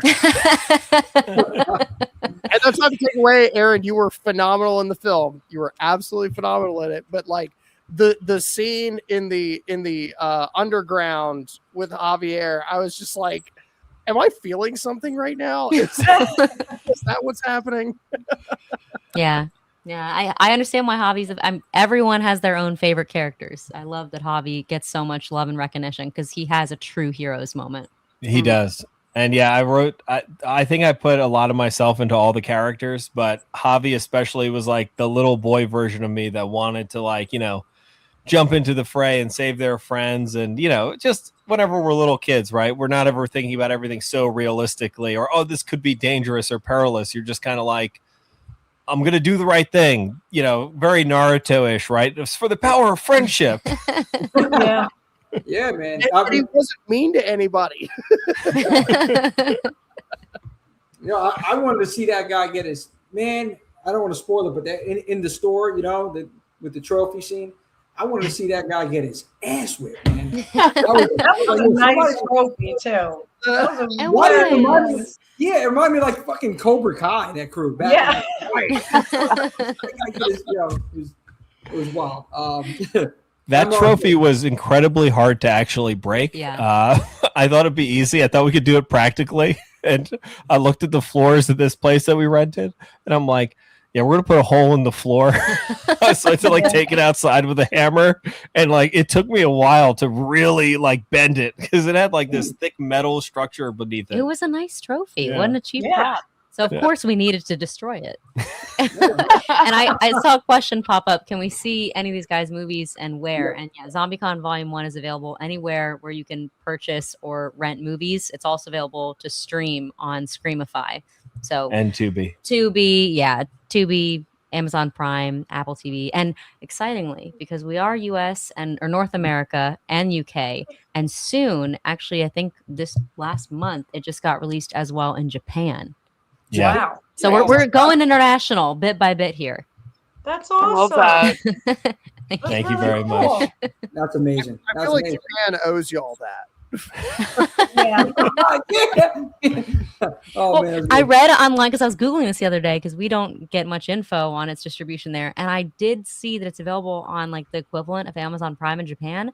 But it said, and this is ChatGPT saying, but it's it doesn't have English subtitles though. I'm like, no, Japanese subtitles. Japanese subtitles. Sorry, Japanese subtitle. So I'm like, I don't know how that's going to go. Hopefully well, but okay. Oh, Indie filmmaking. The Japanese, if I'm not mistaken, they created karaoke to learn English, right? Well, now there's another method, right here. That's right. There we go. I do think even if you didn't speak English and you were watching ZombieCon, I think you'd get the general energy and beats. If you didn't, totally understand what was going on, you'd still get kind of the general picture. Yeah. The blood speaks enough for itself. I can just see them. I can see the Japanese individual. No, just respectfully speaking, just watching the film and just seeing the blood. Oh, the blood! Like just like I can just see like they're like, oh, it's this new movie on, and they're watching it, but they can't understand it, but they're seeing it, and just the reactions. I would want to see a reaction video. I would too. We keep saying, how cool would it be? We've been really blown away by its success, but how cool would it be if it like truly blew up in Japan of all places? Where anime and cosplay and where so much of its inspiration came from. That would be full circle. And it would give us a really good reason and business expense to go to Japan, which I've always wanted to do. So. Come on, let's go. Blow it up in Japan. We got to just hashtag ZombieCON Vol.1 Japan. Japan. Make it happen. From that tax write-off. No, it's for business. We're going to Japan. That's exactly. it. Yeah. Go to Japan. That's right. No fun to be had there. Why am I in the anime figure shop? Research. We've got a lot of them in the film. Got to see how it translates. Yes. Volume 2 is coming soon. So come on. There's a lot to take care of. Oh my God. So I know you guys were talking about some of the challenges producing, making this film. What was the biggest challenge putting this together? Oh, I got to give it to post-production. I mean, because you so. get through a war of pre-production, and which you already think is insane. And then you go through a literal, it was a month-long basically shoot, and that was its own insane journey. And you're like, all right, now we almost got in the can. It's going to be fine. And if we had any idea of the journey we were about to go on, I don't know what we would have done. But Kyle is nothing if not ambitious and determined. And over the course of 10 years with ups and downs and setbacks and like maybe it's about to this happen and that happen. And COVID. And like, oh my God, it finally all came together. It was technically 9 years, but basically a decade in the making. So yeah, I'd say post-production was its own like absolute Odyssey level saga. We were lost at sea for a while. Yeah, it was nightmarish. Truly. It was absolutely awful. I would say, I think that's definitely the top of the pyre in terms of difficulty. Audio being the most difficult thing amongst all of the things that we had to do for that film. The VFX eyes probably being a close second just because of the amount of work that took and renders and how complex it was to mask out eyeballs on people, especially before you had a lot of the tools that we have now, which would have digitally tracked them a little bit faster. Man, I really wish we spent the extra couple $100 to get the context. I'd say that during the filming, the biggest challenges came from just the chaos that was created by trying to capture so much on such a minuscule budget. And amongst those moments of chaos was the park scene where we drove out, I think it was 2 hours away, where we could actually rent out a park to shoot it in. And this is totally on me. I forgot the fully charged camera battery. So we had half a battery to try to film everything. And we spent all the money on the location. And we figured by the time someone drove 2 hours back and then 2 hours back, there's no point to do that. So we kept turning off the camera in between every single shot, and we only had so much time to get everything. And it was just like super stress inducing for me specifically. Yeah, and then Kyle also in one take fell and he did like a somersault and roll, and he's got the camera in a harness strapped to him, and he's all concerned as he says, and we're all screaming, running at him, and he's like, oh my God, okay, like they love me. My cast is like running towards me, and we're, myself included, we're all like, oh my God, is the camera fucking okay? Like, Jesus Christ, we only have one. Oh, by the way, you're okay, right? Like, you're fine. You're the director. Like, you're made of metal. Nothing's with a camera. Nothing's taking you down. I actually found out like 3 months after shooting stopped that Kyle got in a car accident on the way in the U-Haul on the way to one of the shoots, and it was so just like blasé and not worth mentioning that it hadn't even come up for months until after shooting. Yeah, someone ran into the back of the U-Haul, and I got out with the sound guy Chad Tulsa. We're like, what just happened? And I'm like, Chad, check the equipment because it's all in the back of this truck, like, and it's semi-secure, but it's a U-Haul. It's not like a real grip truck. And that the guy was like yelling at me. I was like, dude, no insurance. Like, it's a U-Haul. Like, I don't even think the the thing is dented, like the bumper's dented, it's metal. It'll be fine. This thing's got 1 million scratches on it. Yeah, let's just go our separate ways. And I'm looking at my watch, like, we got set call time in like 10 minutes, and we're right across the street. We got to go. And he's like, no, like, I know you're going to come back and sue me. I'm like, I don't know any lawyers. Like, just let me get this done. I've got a film to shoot. You are the least of my problems. Yeah. It's like, yo, dude, come on, man. I'm sorry. We got 10 minutes. Come on. What are you doing? I got 10 minutes. I gotta go. It's not that big of a deal. It's like in Whiplash at the very end when the guy literally goes, except, Kyle didn't, thank God, get injured and have to show up bleeding, etc. But that was the kind of mentality, right? It doesn't matter. I am getting to the damn set, okay? Kyle, you should have just sold it, man. You should have I got action. You go over there with the fucking, bandage. And my camera in the back. Oh no, I think you wrecked my camera. And everybody's like, stepping on Kyle as he's rolling on the floor, just stepping. Is the camera good? Let me check. Kyle's like, I'm all right. He's like, oh my God, it works. That's it. Oh, jeez. It gives you a nice adrenaline rush though. Like when you look back on the memories of filmmaking, all the hiccups and stuff, you realize man, that was a nice adrenaline rush to get me through it because it's such a passion of yours, 100%. Yeah. 100%. It really is. It's the thing that lets you kind of get motivated to do it again. It's just like any kind of crazy, it's like eating a really hot wing or something where you're in the moment, you're like, this is terrible. I'm never going to do this again. And then kind of the euphoria sets in and it's over and you're like, oh, that was great. I got to do that again. That's a good comparison. I like that. Yo, Brendan says, ZombieCon, love you guys so much. Wishing you guys nothing but the best. Thank you so much. Thank you so much. Walsh, really looking forward to watching this. Sounds pretty sweet. Appreciate you. I hope you love it, especially with all the war stories you've heard. Oh, yeah. I mean, come on now. It's just these two are such fun personalities on screen. It's a fun conversation. Stop it. Oh, my gosh. That's good. It is. I'm having a blast here tonight, guys. I wanted to give Paige. Paige, I know you're from the convention. So, Paige, you're big on the convention, in a convention circuit, lifelong. Talk to us about watching ZombieCon, right? And what you felt watching this as somebody that is all a part of the convention culture. I honestly, I loved it. I loved every aspect of it. I loved how you incorporated zombies and the convention culture and the cosplay culture. Imagine that. Imagine being at Monster Mania Con and then a zombie apocalypse breaks out. I would love to see Carrie fighting a zombie. I don't know. Yes. Listen, I loved it. But what made you guys do the zombie integration with the con and the cosplay world? What sparked that? I can definitely speak with the zombie angle because it's kind of like a rite of passage when you're making your first feature, and horror is more easy to do on a lower budget and people are more forgiving and accepting, not just of the general quality or effects and things, but also the fact that you might not have a star or a big name. That's not as important, not only to viewers but also for distribution. So it kind of made sense. And also, I mean, zombies are fun. If you're gonna go horror, zombies are so fun. I always thought zombies were a rite of passage for a first-time filmmaker, kind of like going back to Romero. And it's if he can do it with the butcher down the street providing a lot of the prosthetics for the zombies attacking the house, we can do it too. It'll be fun. We just needed our weed sprayer. That's good. Right. That's our equivalent. Yeah. Yeah. No, great movie. I thoroughly enjoyed it. Oh, thank you very much. You're welcome.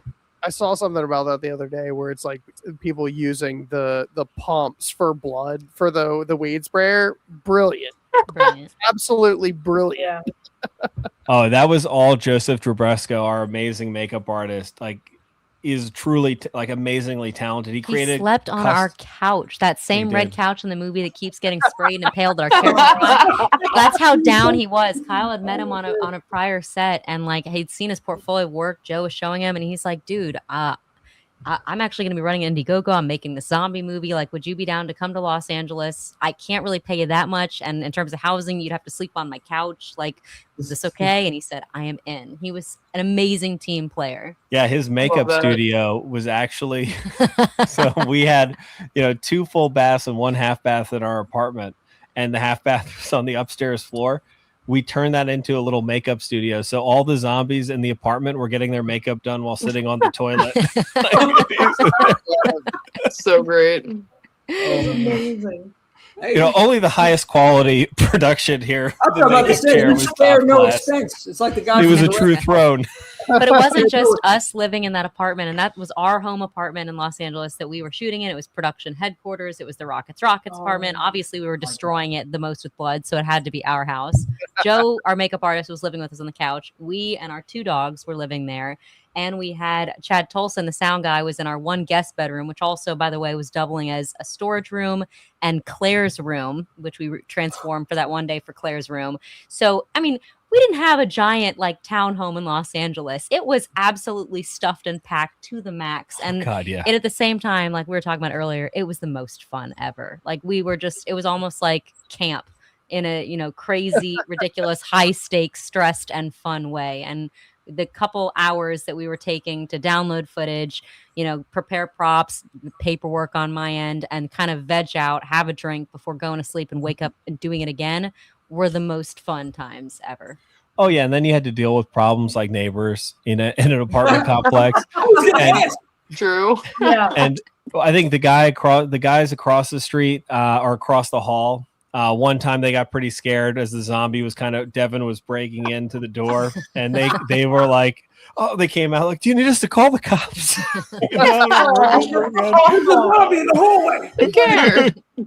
And then we had 2 neighbors that lived directly below us, and the floors were thin, and they used to always pound the ceiling whenever we had a movie in our bedroom playing too loud. But I swear they were terrified by the sounds that they were hearing in the apartment so much that they never pounded on their ceiling to get our attention once. They were like, there's something wrong with these people. We got to just leave them alone.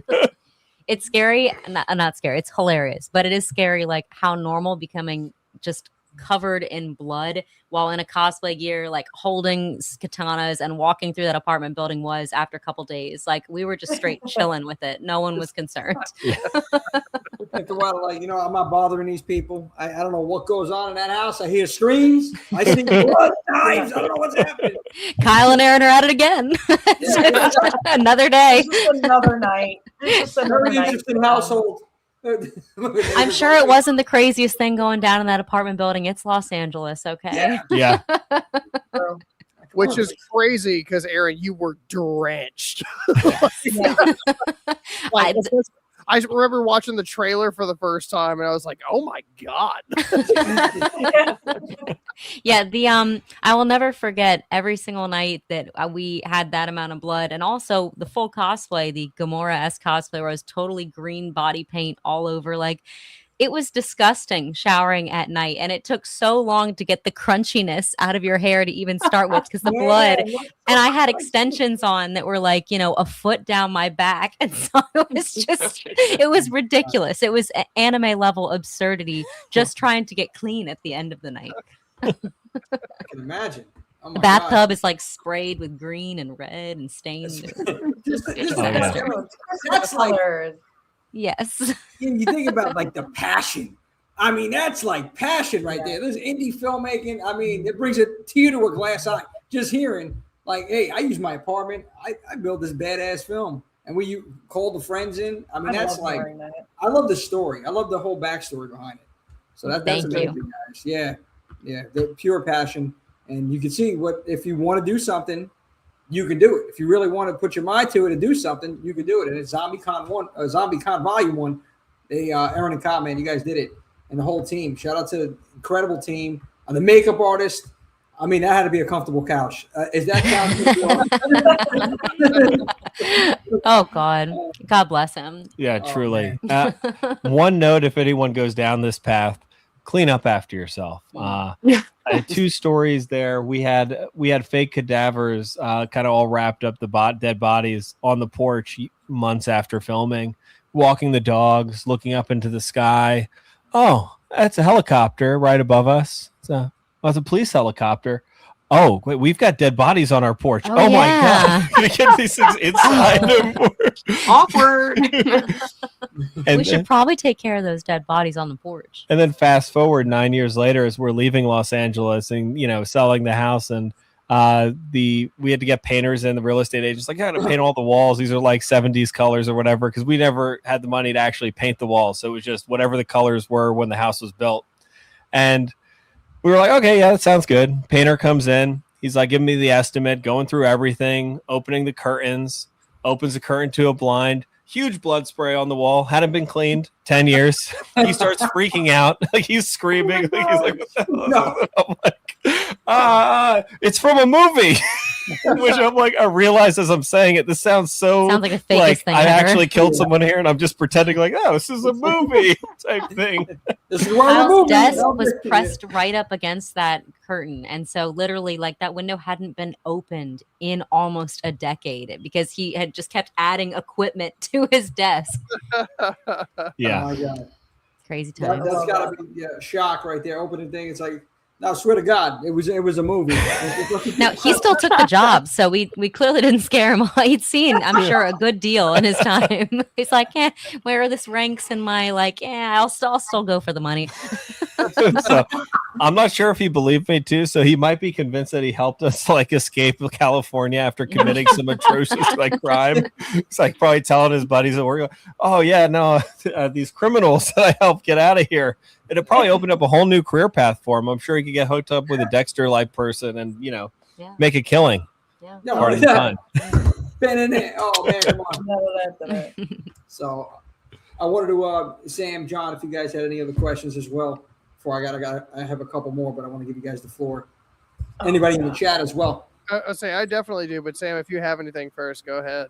No, I have too many. I'm trying to narrow it down in my head because I could talk about what you guys have created, this magical piece of artwork that is just, I loved it. ZombieCon, so cool. All right, so I'm going to refocus here. The apartment, that was your apartment, correct? That you were filming in? This is a spoiler alert, kind of. So anybody who hasn't seen it yet or doesn't mind the spoiler, mute it. How did you manage to get the neighbor in the scene, in the feeling like that? Because that, I will say, startled me. I don't know about you guys, I feel like I'm so desensitized in the horror community because you watch so many horror movies. You know when a jump scare is coming. That actually startled me. But how did he stay up there and not mess up your whole season? So that was a weird quirk of that particular apartment where we had that attic crawl space and a built-in ladder. It just came with the house. That was a built-in ladder right there, strangely in the kitchen, because why not? So we got him up there, and this is a good friend of mine that we had worked on a short film together on, and he was a bit of an older gentleman. So it was a struggle to get him up the ladder. And for safety, I went up there with him, and I had a hold of his belt, and I was gonna make he wasn't going anywhere, and I was holding on to rigorous of safety standards. Sorry. Again, you spared I no do expense. realize how that sounded. I've got a strong grip. Don't okay? worry. I've got the camera in one hand and your belt. Okay, I realize how that sounded. I swear he was very, very safe. Industry standard, yeah. Oh my God. When I get OSHA coming to me, yeah. Did I say I grabbed his belt? We had a safety harness and a technical team of 20 ensuring that he was totally tied in. I just said that for comedic effect. Yes. And then Edwin was down on the floor with the camera. And we basically, the hardest part about that sequence was actually getting that blood or that black ooze to drip from the ceiling and fall directly into the cup to do that pan up to him. And that was Joe right off camera up there with us in this very tiny the three space. of them peering down in that little hole. And he just he dripped off of a spoon or something, just a little bit. On the second try, he got it from 7 feet up right into that cup, pan up, little lunge, boom, done. Perfect And it aim. was like, okay, that's one of the few times where I'm like, okay, we got the shot, move on. But so then what Let's get down the ladder. what Kyle did was he cut that together with then obviously rockets on the ground. He just went right to, and then he had Mr. Reynolds, our Scott Anthony Simmons, the actor, standing on an apple box, and he was shooting upwards. So he looked like he was coming down fast, but really he was just on an apple box, like starting to lean, and the cutting back and forth between it made it look like he had jumped all the way. Oh from my the top. God. Which, and my initial idea was we were going to build a whole mannequin and throw it like out of the ceiling and like, but we didn't have money for like a real mannequin. So I got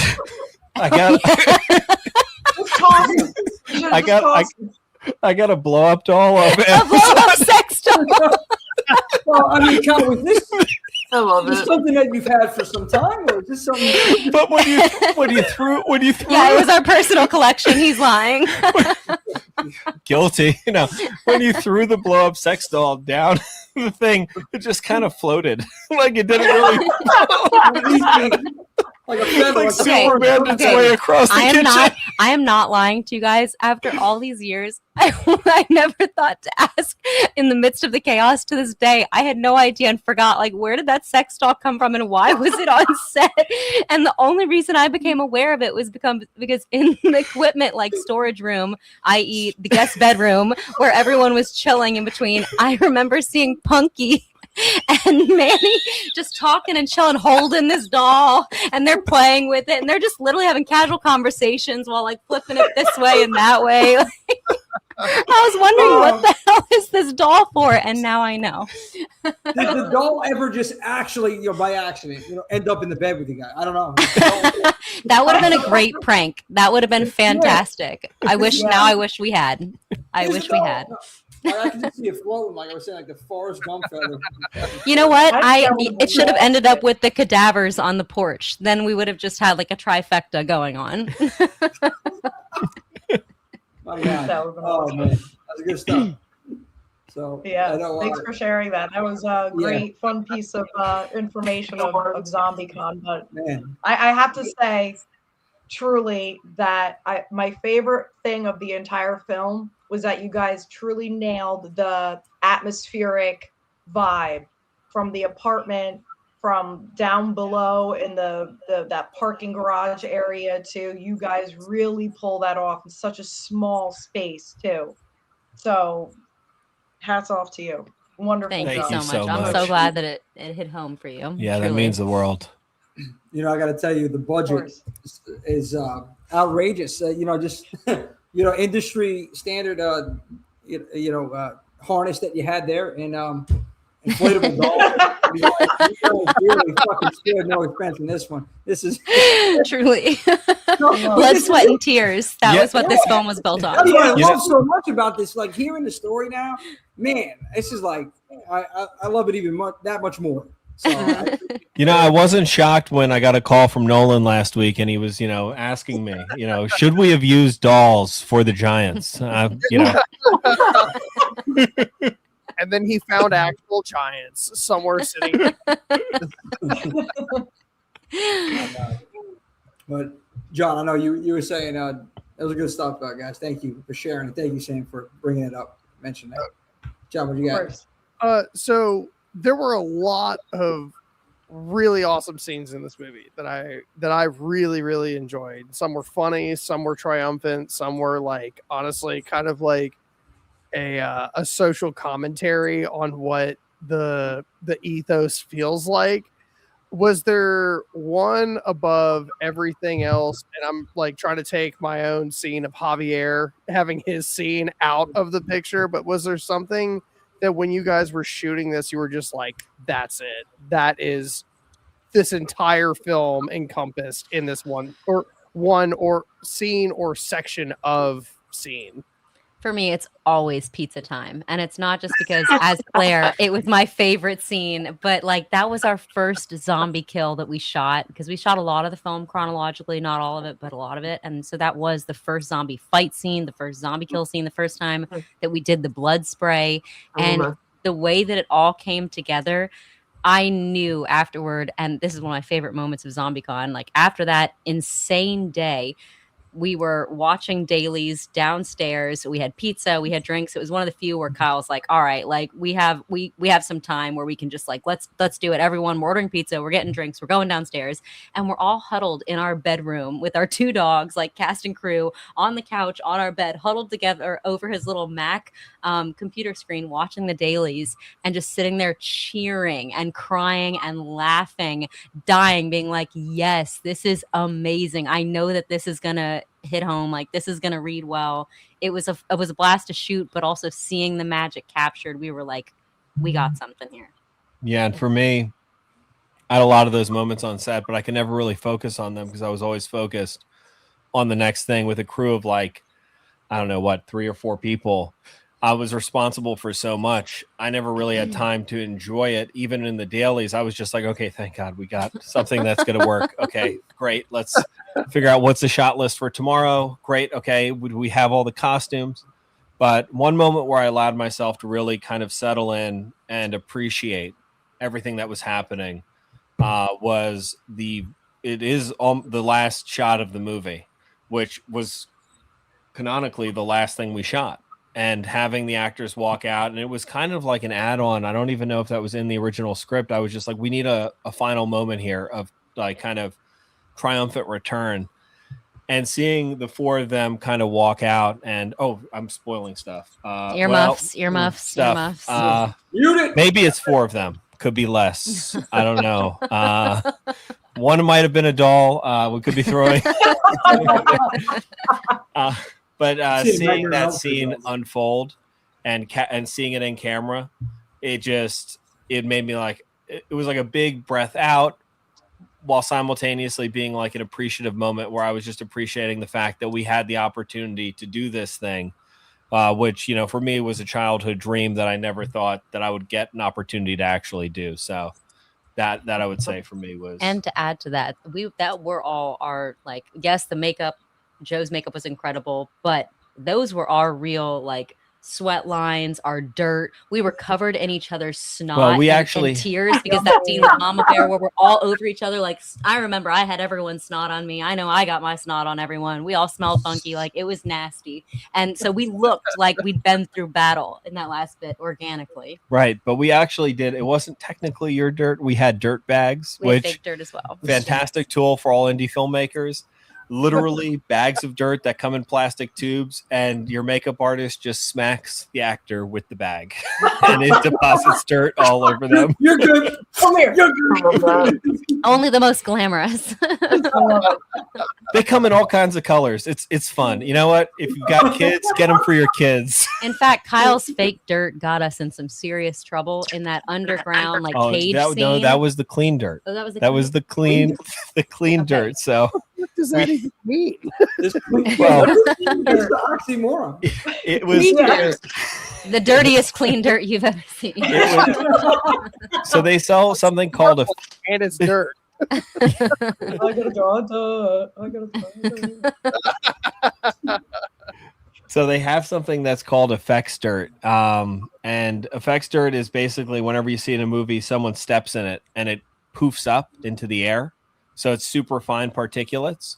And we got a whole barrel of it because I wasn't sure how much we would need. And we covered the entire set for the cave sequence with that stuff because I couldn't read in camera the dirt popping up.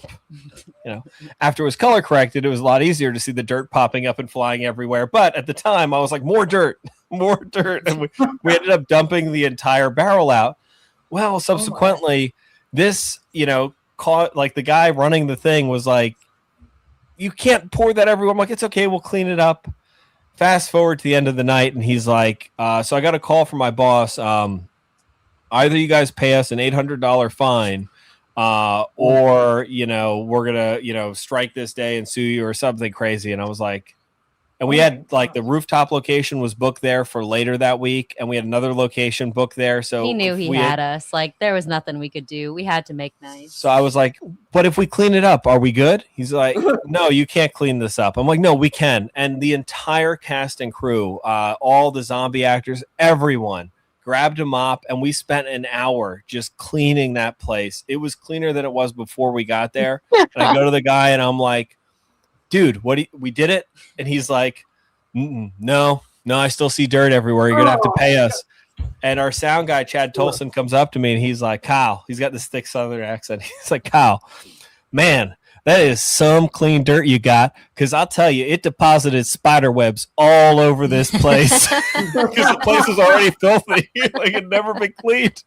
So they just totally like rammed us for $800. And they got a free cleaning of the entire facility. And this place, like Kyle said, we shot multiple locations, like locations in the movies, because they had different tiers, if you will, like areas. So we also shot the alley there. We shot the rooftop there. And for the alley specifically, and multiple days, it was like, okay, by the end of this day, you all have to be, and I mean even the last tires of the last car have to be off this lot by, let's say it's 2 a.m., or we're going to charge you day and a half rate, something insane, right? And so we were all sprinting, like we're still in full like paint and everything. We're grabbing equipment, we're throwing it into the U-Haul like haphazardly, and that's the day that Christian, oh god, he got stabbed in the foot, impaled himself with a katana in the foot.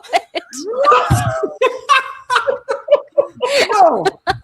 Yes. Oh my god! And he had a thick boot, like you saw his Green Ranger boots in the film. Those were expensive leather boots. Boots. So and it still went through. The sword fell out of the sword bag as he was running up a set of stairs, and the hilt, even though the blades were dulled, the hilt got pinned in the bottom of the step. And as his foot came up, it pinned the blade side of the sword. And with the momentum that he had carrying through, it came all the way through the boot and into his foot. And thankfully, like he got some liquid stitches. He was totally good, and he was able to run for the park the next day. But it was like, it was very like touch and go there for a second. And it was the same night that your toe like exploded with blood. See, I was actually so sad because he showed me up. Like I had a rock, and it's not as cool as a sword, but I had a rock just completely nailed through. I was wearing flip-flops, so I didn't have these fancy leather boots. I'm sprinting through this alleyway, like probably holding katanas myself, and I just jam probably a toe, but there's blood everywhere covering my foot, and I'm driving home because I don't have time to stop and address it, and I get home and there's blood all over the gas and brakes. It's like, well, thank God we saved, the $800 because we got out a minute early. That's insane. My so God. your toe, hobby's toe. I mean, you guys. It was a foot kind of night. Like we were just down. Yeah, whatever was going on, it came for our feet. Man, the devil had a foot fetish that night. Oh, it was the ghost of Quentin Tarantino. Jesus. All right, so I got a little game here we're going to play. Who wants to be in a hot seat? Which one of you? I'll take it. It's called the 2-minute drill. Okay, so I'm going to ask you a bunch of questions.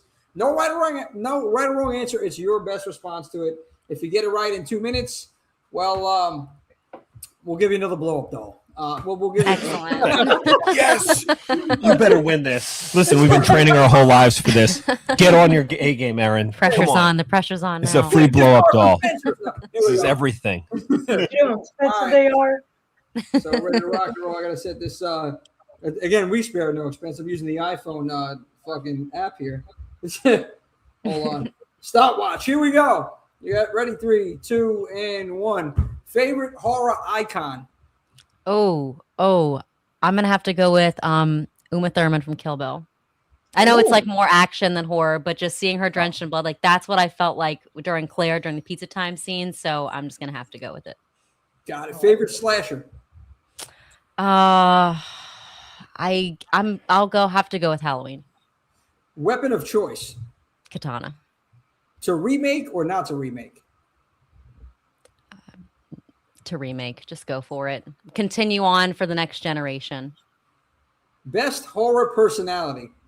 I'll go with Carrie. No. Silence of the Lambs. Sir Anthony Hopkins. Quid pro quo. 80s or 90s horror? 90s. Favorite psychological horror movie? Silence of the Lambs. Finish the line. All work and no play. I'm drawing a blank. Is that Chucky? No, all work and no play. Finish I'm calling an audible. Sorry. Phone a friend. Oh, makes Jack a dull. Makes Jack. Shit. No, makes Jack a dull. Boy, but Jack a dull boy. Yeah, but I think you just yeah. Yeah. Universal monster of choice. Oh, Dracula. Wes Craven or John Carpenter? John Carpenter. Favorite Halloween? First one. Best horror movie score or theme? Oh, I also The Shining. Most maniacal laugh award goes to?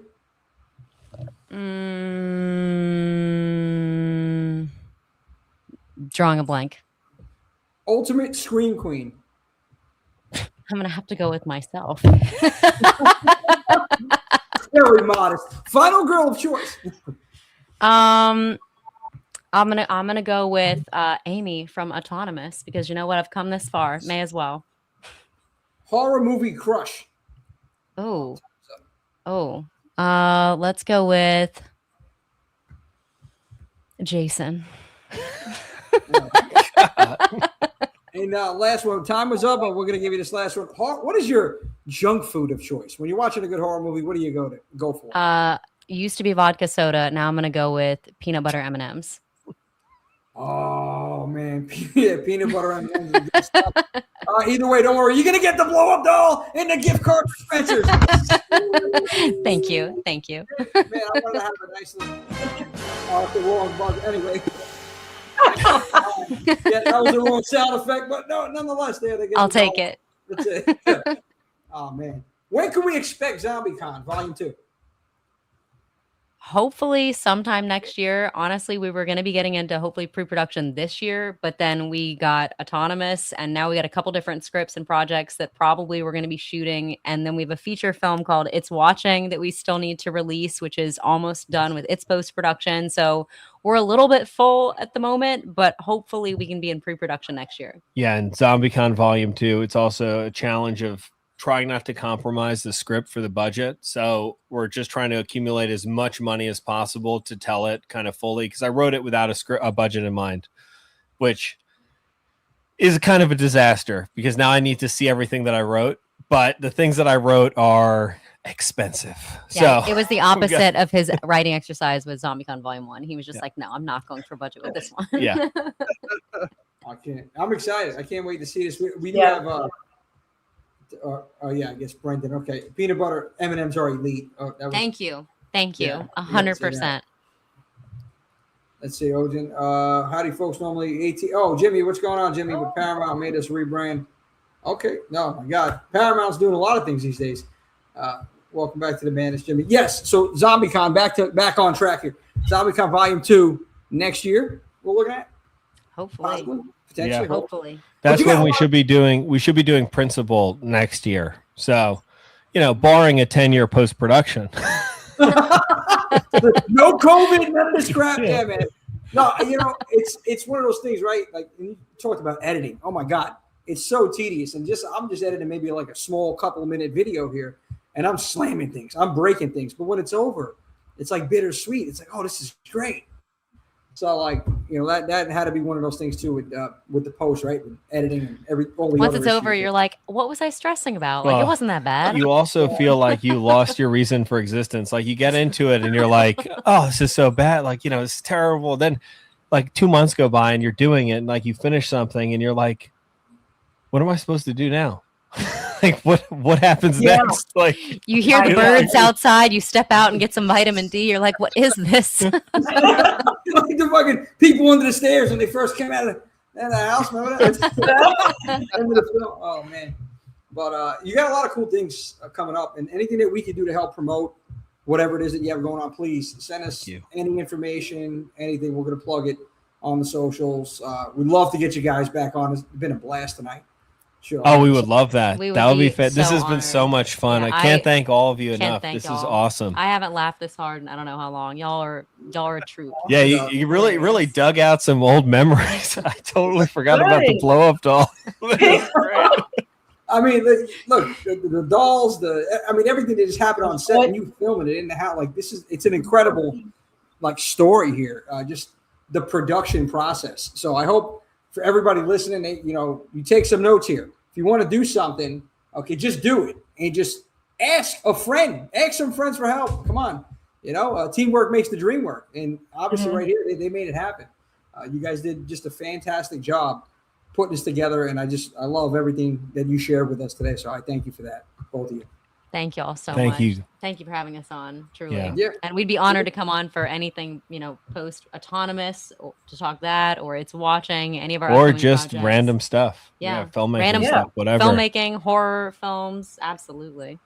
Blow up dolls. We're clearly the Yes. aficionados now. I feel like this is We going to need be. a sponsor. We need a Spencer sponsorship. Come on, let's go. I know. Yeah. Indie film injuries. I hope we don't blow up that joke. Oh, that'd be fun. Oh man, where's the drum now? I don't even have to see. I got the wrong sound effect here. I guess it will. We're just gonna use it anyway. That's it.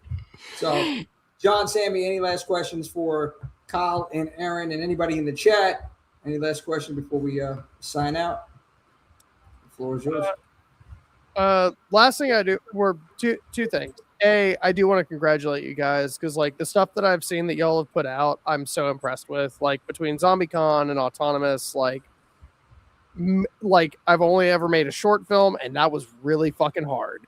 So like making a full-on feature, making everything that y'all did for Autonomous was really, really impressive. So congratulations. That's its own merit to begin with. And not to cut Erin out of this, but this question is for Kyle. When just for the people that are watching this that are going to be able to see Autonomous as well, I was so curious about this from the editing and the cinematography perspective.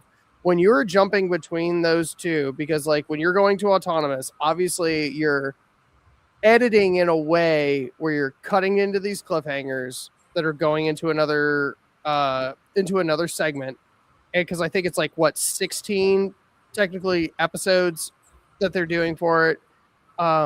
What was it like editing into something like that where it's going into one another? And also what was it like moving from your standard cinematic of horizontal and like your I can't remember what the actual ratio is, but going from that into your like 9:16 like vertical format as a cinematographer? So for the editing portion, the script written by Sean Overbeek was actually already designated right into episodic parts. So I knew where everything began and ended.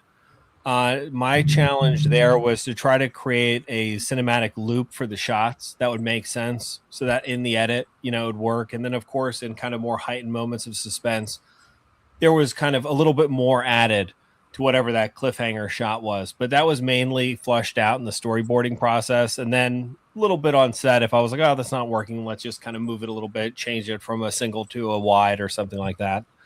In terms of changing the aspect ratio, I'd say that was a fairly large challenge at the very beginning of production. And then as I was going through the storyboarding process, I was probably 20 boards in and my brain just kind of clicked and it was like, okay, I get this. And I just switched from changing to, horizontal landscapes where, you're positioning the actor in a third of the frame or something like that, where you're trying to give, a nice balance of the background or some sort of object in frame to make it look beautiful or interesting. And here it was really because you were really just on the actor and you didn't have a lot of room to work with. Was trying to draw the eye vertically. So I kind of did that by focusing on wardrobe that was all vertically designed, right? Longer earrings, longer necklace, pendants that was longer, jackets that had longer cuts, nothing that was like kind of chopped off up here or seam lines that were up here. All the seam lines on the clothing were straight down and vertical. The car also made that fairly easy because you've got, seat belts, which are, of course, nice and vertical, trees in the forest, nice and vertical. So the script helped a lot in that regard. But it definitely was a bit of an icebreaker challenge where like the first 10 minutes is like a little bit hairy and you're like, what am I doing with this storyboard? And then, it gets cooking. And once your brain kind of reshifts, we've all seen so much social media. I think any filmmaker who jumps into it, it seems a little bit overwhelming, but as you start going through your process, your brain will just automatically start flipping things just because, we've seen so much content, even from big budget, low budget, indie films, all kinds of stuff recut for social media. Your brain will solve the problem for you. Yeah, after like the first day, I can say as an actor and watching the dailies after, like it just felt natural. Like, well, of course we're shooting vertically. What other way is there? You just sink into a rhythm with it, Yeah. That's it. So Nemo says, "What's your favorite zombie movie?" Hers is Night of the Living Dead, the OG. That's a fantastic choice. Well, since you said that one, oh, man, I will always go with Dawn of the Dead. It's probably my favorite. I gotta go Shaun of the Dead. Shaun of the Comedy, heart, gold, like totally Yes. new and totally different. I endlessly rewatchable. Yeah. Meet at the Winchester. Yes. Love a pint. I also like the whole 28 franchise, 28 hours later. Like that was, what is it? First one was 28 hours, days. Yeah, no, that was pretty fantastic. And I'm blanking on his name. Oh my God. The guy who's in Peaky Blinders. Who's Cillian Murphy. Cillian Murphy. Yeah. His acting in that I think is fantastic, and I think that especially the staircase chase sequence is really fantastic, and that also goes for World War Z as well. I was just about to say, World War Z never gets enough love. Fantastic staircase chase, which I just love those things. It's tight, it's confined, right? It's horrifying. There's like you're going up, like there's no way out up. What are you doing? How are they going to survive this? Yeah, no, definitely doesn't. World War Z doesn't get enough love. That's another one. And Shaun of the Dead, you just spoke to Sammy and John, man. We just spoke about, I think last week, we talked about a couple weeks back. I know they're that's one of your go-to zombie flicks, right? Both you guys? Amazing. Yeah. So good. Oh, just I like the movie. I think it's fun. I just like, I don't know. I think it's fun. Yeah, I love 100%. So I'm hooked. go ahead, Sammy. You were going to say something? I'm sorry. No, I'm just like hooked on Shaun of the Dead. Very good choice. Right there with you. Mozzarella sticks, Shaun of the Dead, perfect night. And beer. Yes. A pint. What kind of beer are you drinking, Kyle? We'll usually go for whatever looks interesting on tap. Since we're in Georgia now, I've been sticking with Sweetwater. Sweetwater Brewery. So good. Yes. The old 420, you say? Yes, exactly. That's it. Oh man, Sierra Nevada is a good one. Yeah, it's a fantastic one. Yeah, that's one of my. When I do have a drink, it's definitely Sierra Nevada, man. One of the go-tos. But, and they've got a cool bottle too. That green bottle with like that kind of mountain design on it or whatever it is. Like, it looks cool when you're drinking it. That's what I'm saying. It just looks badass, man. That's what I'm thinking. Drinking this, I'm in fucking. I feel like I'm in Colorado over here. You know, I don't know. You want to feel that, right? You go back to that Predator feel, man. Nice cigar. Not with a Sierra Nevada, it doesn't go well. But with a nice, little, neat whiskey. Anyway, I'm talking alcohol. John, what are you going to say? Well, I was just say, like, they got a really nice restaurant in there too. So it's only like 2 hours for me, because we're in North Carolina and they're like right up in Asheville. So like that, it's like when we went in there the first time, it was really funny because like I'm very particular about the kind of stuff that I drink, and we get to like the end of the tour and it's like triple Belgians and shit that like I just like am not here for. And they were like, "It's okay, you didn't have to enjoy it. Here, go down to this restaurant, and the restaurant's got like rabbit poutine and like all of this crazy shit on there." And I'm just like, "Brother, we're in the middle of Asheville." My God! All right, last question for you guys. 10 years from now, where is Erin and Cobb? Man, I hope that we are choosing our projects based on what exactly we want to make with budgets that, you know, it doesn't matter. There's no budget consideration. And we have our family with us and health is good. That's pretty much just my dream right there. Pick our projects. Family's good. Health is good. No budgets. That's it. Love it. All of that. One caveat. Watching the #1 movie in the world from the private cinema on my $500 million yacht. You want a yacht? Yes. Yes. And that I movie, always I'm a boat guy. ZombieCON 2. That's what it's going to be, baby. Yeah. ZombieCON Vol.2. I can't wait, guys. Please, again, keep us in the loop. Everything that's going on, we'll promote it out there on social media and have you guys back on for sure. 100%. Man, this Thank was you a so blast. much for having us. This was an Thank you absolute for the blast. time.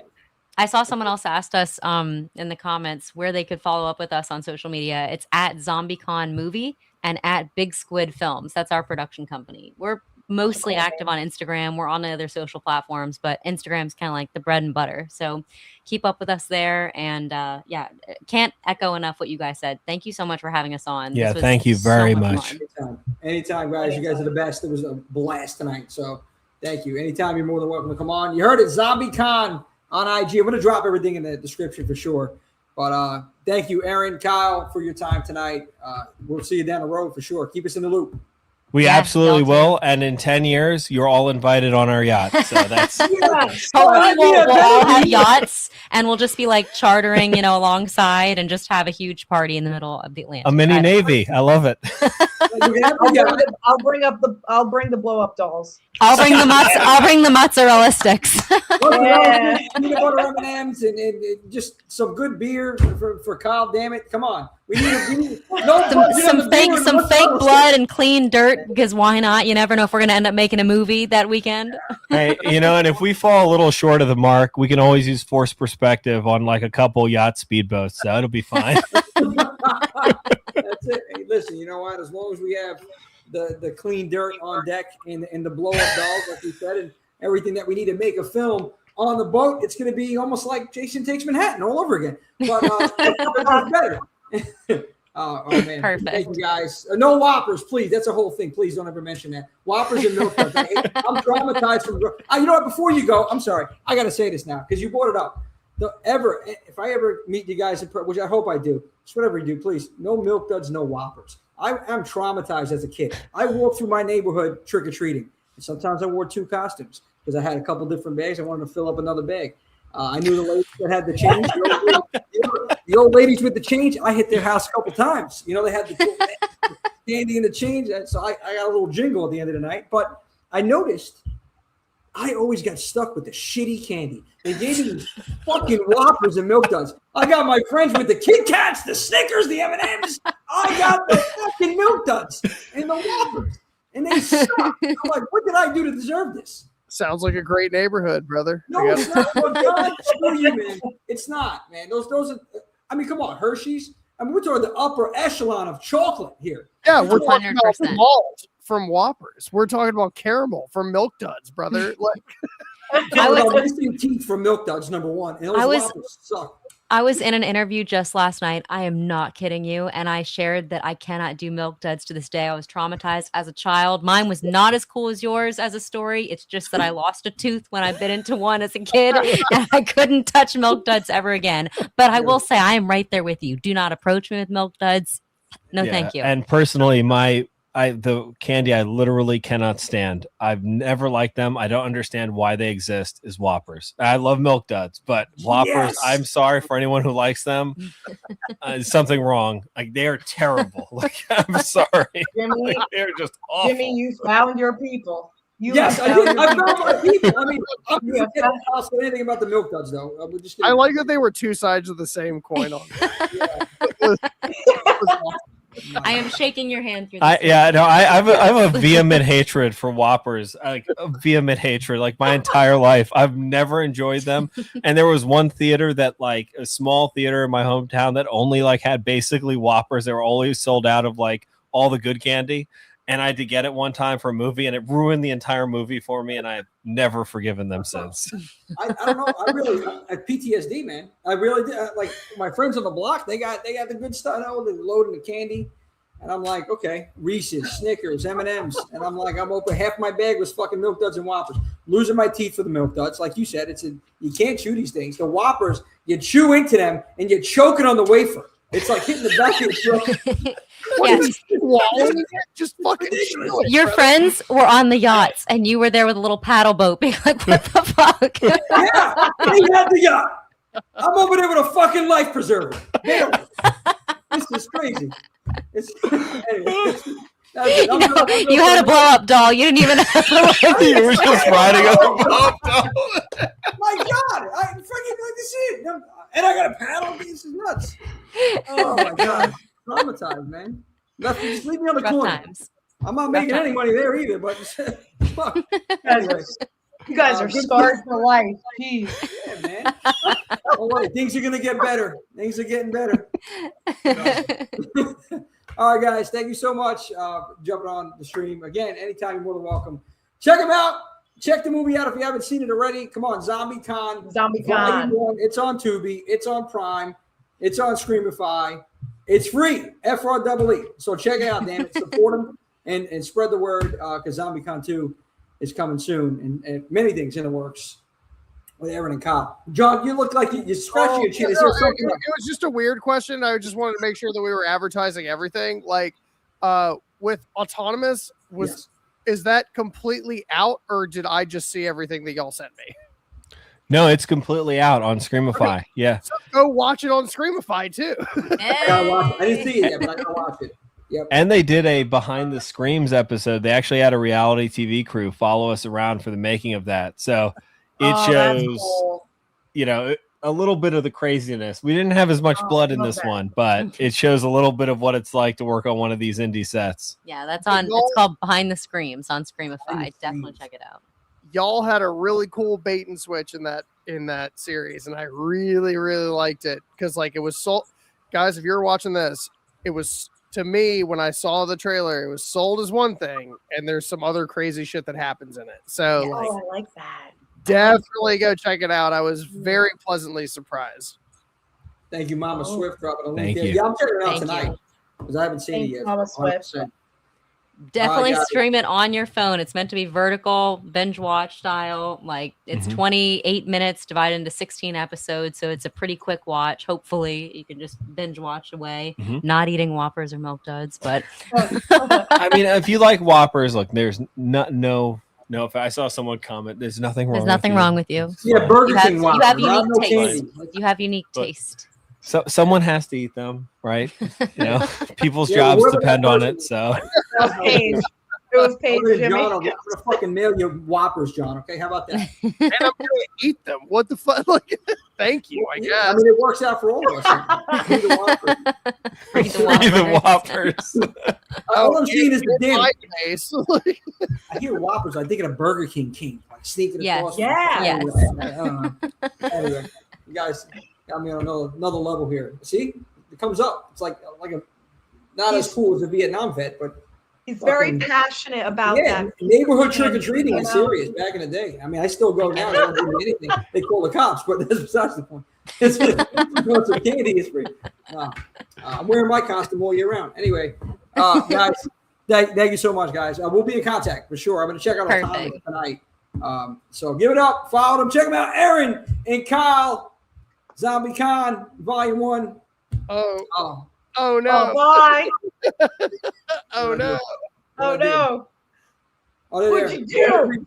They're there. They're back. They're gone. They're gone.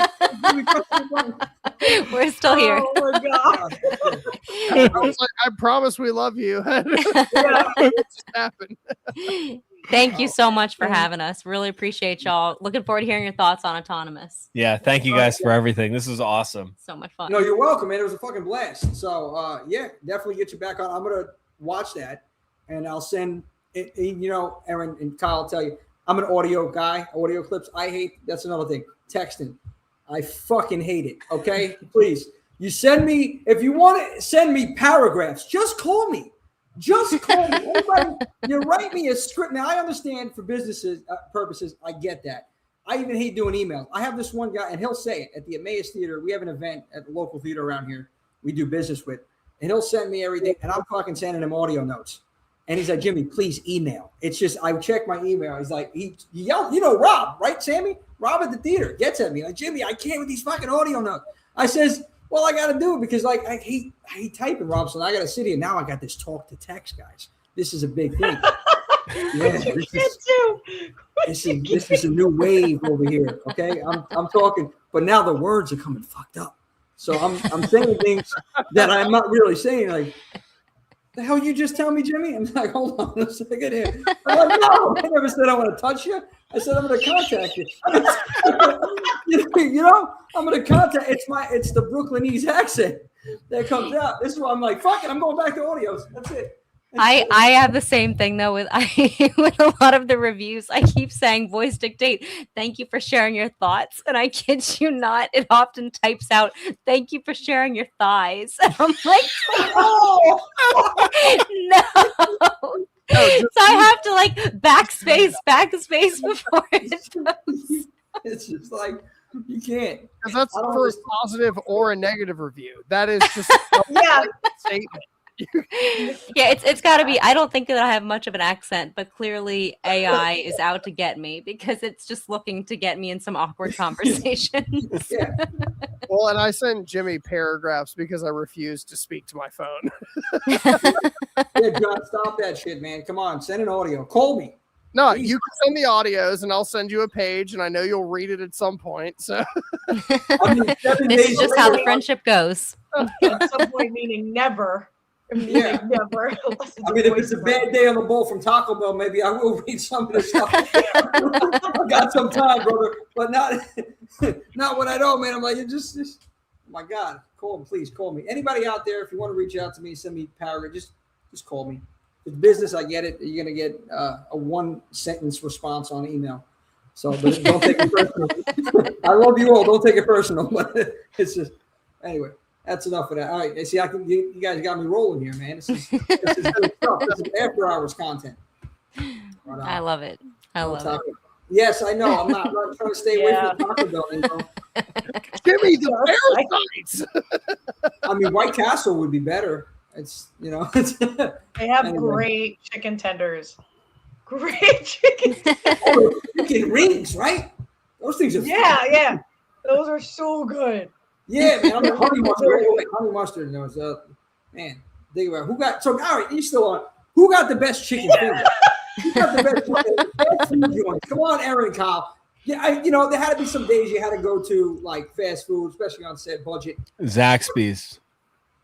What's that? Zaxby's. I gotta say, I don't eat chicken. I don't eat fast food like ever. But we were at AMC the other day seeing Evil Dead Burn, and I didn't mind their chicken fingers. I really didn't. They were good. bad. But Zaxby's is like I guess it's a southern chain because I didn't see any in California, and I definitely didn't see any in New Jersey. Sorry. Say goodnight for me. Okay. Baby is crying, so that is Oh. a horror movie in and of itself. I'm titling this entry "Release the Caca." Listen, they heard Taco Bell. The baby heard Taco Bell, and it's game on. Immediately pooped. So now that she's gone, we can have the serious conversations about the doll. Oh man. So what about this doll now, Kyle? What's going on here? No. Well, the crazy thing about the doll too, it was like an overt like sex doll. Like it had like a full-on mustache, like the heavy stash here, but like the 5 o'clock shadow all the way around with like the specific lace chest hair and all this stuff. Like it was all like just like printed onto the doll. It wasn't like real hair. Like trust me. This thing was like, $10 off Amazon. It wasn't a big deal. But no, you started saying hair or something. I'm like, I'm getting Buffalo Bill vibes. What the fuck is going on? Yeah, no, I was like, where did you order this? Where'd you get this at? Because it doesn't sound like a Spencer. No, it was like printed on hair. But like the imagery on it was very much like, YMCA, like Village People, the cop one or whichever one, like that specific look, like would have looked great in a pair of assless chaps, that. There it is. I don't know why. I got the image here. You got to do that whole dance, the goodbye horses in the mirror with the doll, man. Yeah. That's wild stuff. But yeah, what is this? $10 at a bar or Slasher Queen snacks? Okay, popcorn and pretzels and cheese. Oh man, pretzels sound good now too. Oh. I want some brie cheese now. There is a candy that we really overlook a lot of times, and like I'm not even giving people shit about the Milk Duds and Whoppers and all that kind of stuff right now. We as a society have drastically overlooked what Bunch of Crunch has given us in theaters. Bunch of Crunch, dude, like Crunch bars suck, but Bunch of Crunch, where you have clusters of the rice puff. Oh, yeah, but you gotta be in the mood for it. I don't feel like it's a snack. Brother, I am always in the mood. I am always. I can't say anything about Bunch of Crunch. You want to talk about some shit? I like it. I would, but like, not all the time. I will douse my popcorn in fake butter that they give you at the theater and fucking Bunch of Crunch, and that is what it should be. AMC special. The AMC special is crazy. You know what I had? Okay, now we're talking about food. Okay, I was just at Hershey Park this past weekend, and me and my Jimmy, we had at Hershey Park this grilled chicken sandwich with chocolate and peanut butter. How the fuck do you do that? Wait a minute, no, that's like clean dirt. That's an oxymoron. No, because it was a Take 5 bar, and I'm obsessed with Take 5 candy bars, right? So we were just like, we're in Hershey Park. Why not give it a try? When I tell you, it was definitely in my top 5 favorite grilled chicken sandwiches I've ever had.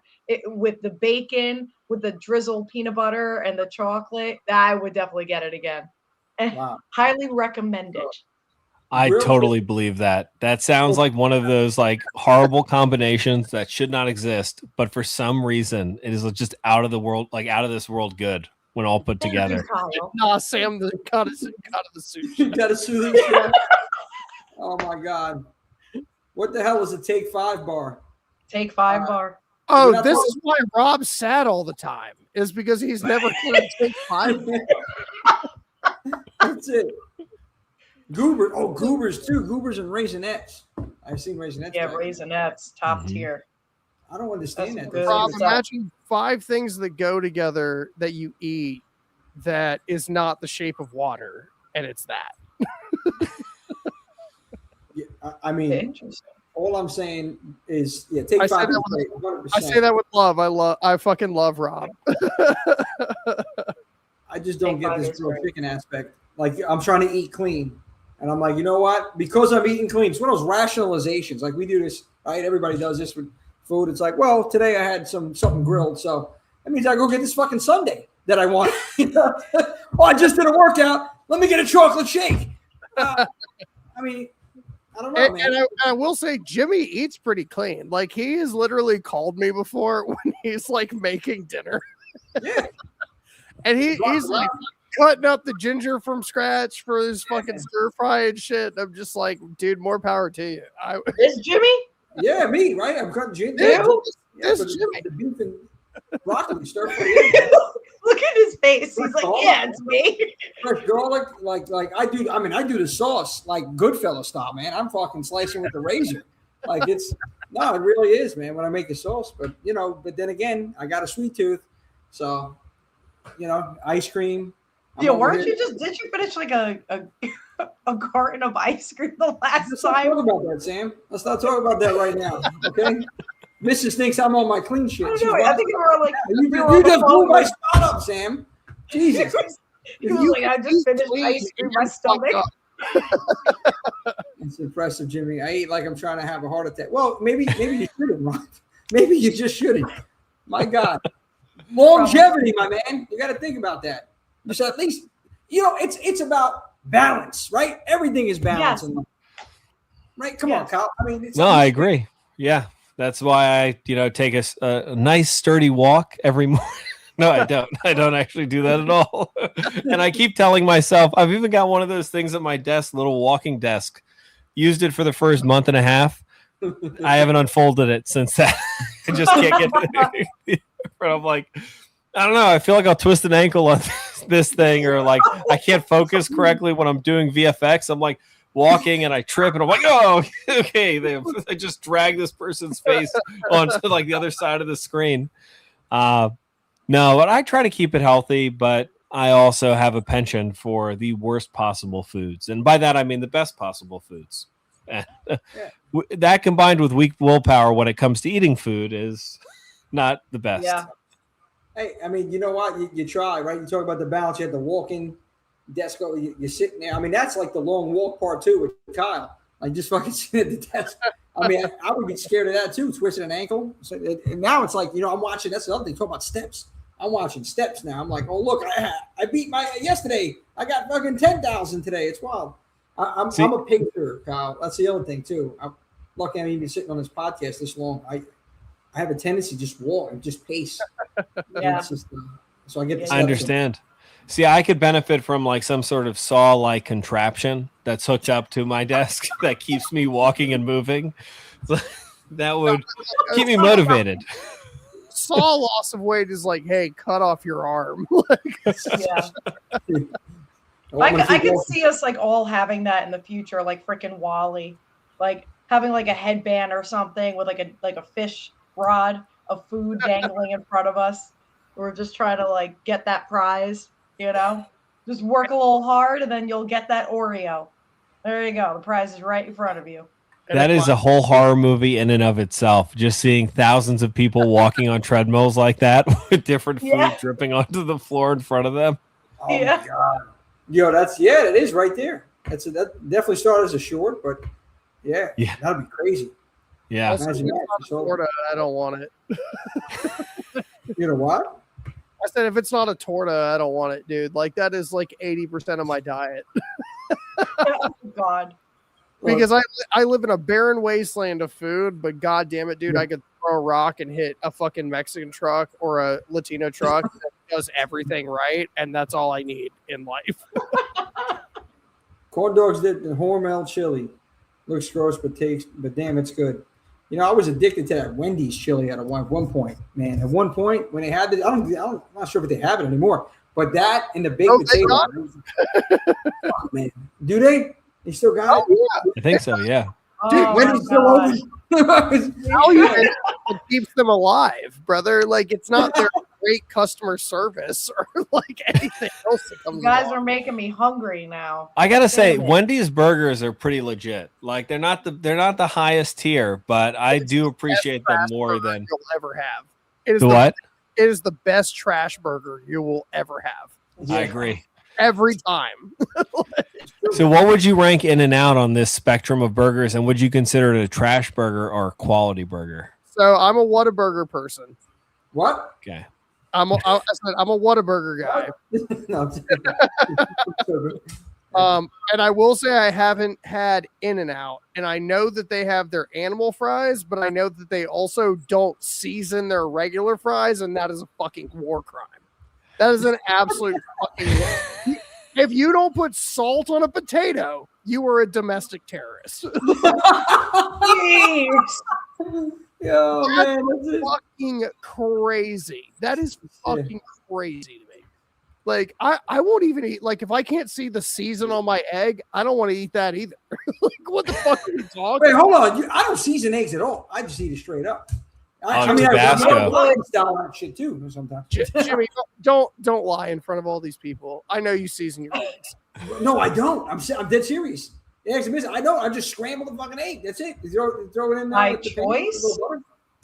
Yeah, I don't need any season on my eggs. No, I'm good. I don't. You need those electrolytes. You got to get salt on there. Maybe a little Tabasco. The butter has a little bit of salt in it when I put it in the pan. That's it. There's a salt. Jimmy, with all the love in my heart, what the fuck did you just say to me? Are you telling me that you put nothing in your scrambled? Nothing. Eggs. Yeah, nothing at all. Not eggs. Anybody. I would gag. I mean, I eat hard-boiled eggs. I eat scrambled eggs, eggs over easy. I sound like the guy from Forrest Gump now. Fucking all of it. Do you season, like you put anything with the hard-boiled eggs? I mean, yeah, listen, I hard boil them, I scramble them, I make them over easy, I sunny side up, nothing, no seasoning on it. I eat it raw, Rocky style, when I'm jogging, whenever that is once a year. I'm so afraid. Wait, you do the raw eggs like out of the bottle, like you just crack them and? Yeah, I've done it before a couple of times. I'll never do it again now. Yeah, I thought fucking my stomach. Yeah, it's no good for you. So we were doing a skit and I did the whole Rocky thing and yeah, it didn't end well. That worked for you. We're still here, so that's good. Tell me it's a medical issue. Like, tell me that there's an actual fucking reason that you don't put salt on an egg. John is in shock right now. There is a medical reason, but it has nothing to do with my diet. It's probably somewhere in my fucking brain, my cerebrum. Yeah, there's a medical reason for that. Something wrong with me. But yeah, John, no, I don't put salt on the egg, John. You got to try everything but the bagel seasoning. I have that too. Yes, I put it on. again, I try to eat healthy. The sprouted multi-grain fucking bread. I go to the supermarket. I mean, there's my money. Salt is good for you. Salt makes you hold water, brother. I get that, but that's why I have a pretzel every now and then. My man will season a pretzel and not a fucking egg is the craziest shit I've ever heard. Like, I'm sure, Jimmy, with all of my heart, I'm trying so hard not to be mad at you right now. I'm like offended. Dang. Hey, listen, air fry again. Balance. It's all about eggs. No, I don't air fry Hold eggs. on. I would say, did you say air fry it? I mean, it's 2026. We air fry anything these days, but not the eggs. Again, Miyagi taught us everything in life, Danielson, balance, right? Fucking salt is the balance. Salt is you sprinkle a little sea salt. I'm sorry, everybody on here. This is Horror 365. We completely went off the fucking horrified right now. Horrified. Everybody, we do this when it gets a little after hours, but forgive us. It is pretty horrific, I guess. Now I don't put salt on my eggs. So there you go. Did something happen to you that you got traumatized? Why is this a thing? Like, I just don't put salt on the eggs. Like, that's it. Back me up here, at some point. So Jesus, I'm getting attacked. I'm getting assaulted. Didn't it? It's crazy. So my God, I'm running for some eggs. I'm running for some eggs. What are you gonna fucking hop to the kitchen? I'm running for some eggs. It's the typos, man. I mean, it's got to be. It's the right on text. Yeah, see, you had to correct it now. See, now I see that and not seeing the correction. I'm like, the fuck does he mean? He's hopping to the kitchen? This is crazy. Typos. Jesus. All right. Well, now that we went off the rails, go watch Autonomous, please, and don't put any salt in your eggs for the next couple of days for Jimmy J. And you need it. You need that salt. Don't listen to Jimmy. Come on. Listen to him about the Autonomous and listen to him about ZombieCon. Yes. So, all right. With that being said, thank you everybody for tuning into this fucking rant, this after hours rant. Kyle, it's been a blast, and really, man, tell the missus thank you so much again. Yes, thank you.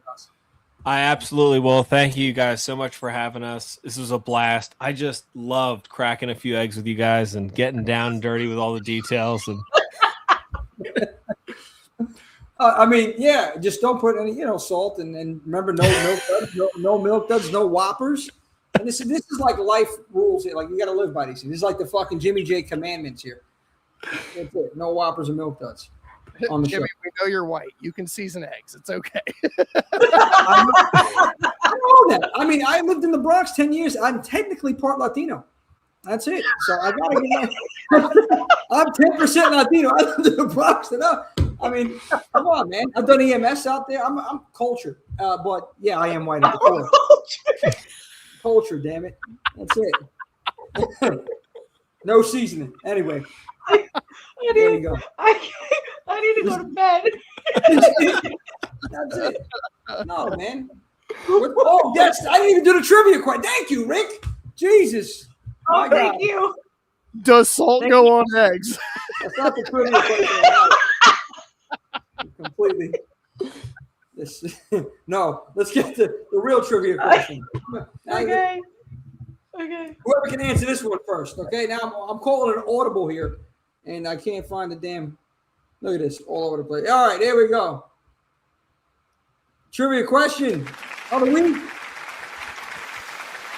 You got to type it the fastest because everybody knows the answer. What two candies does Jimmy J not like?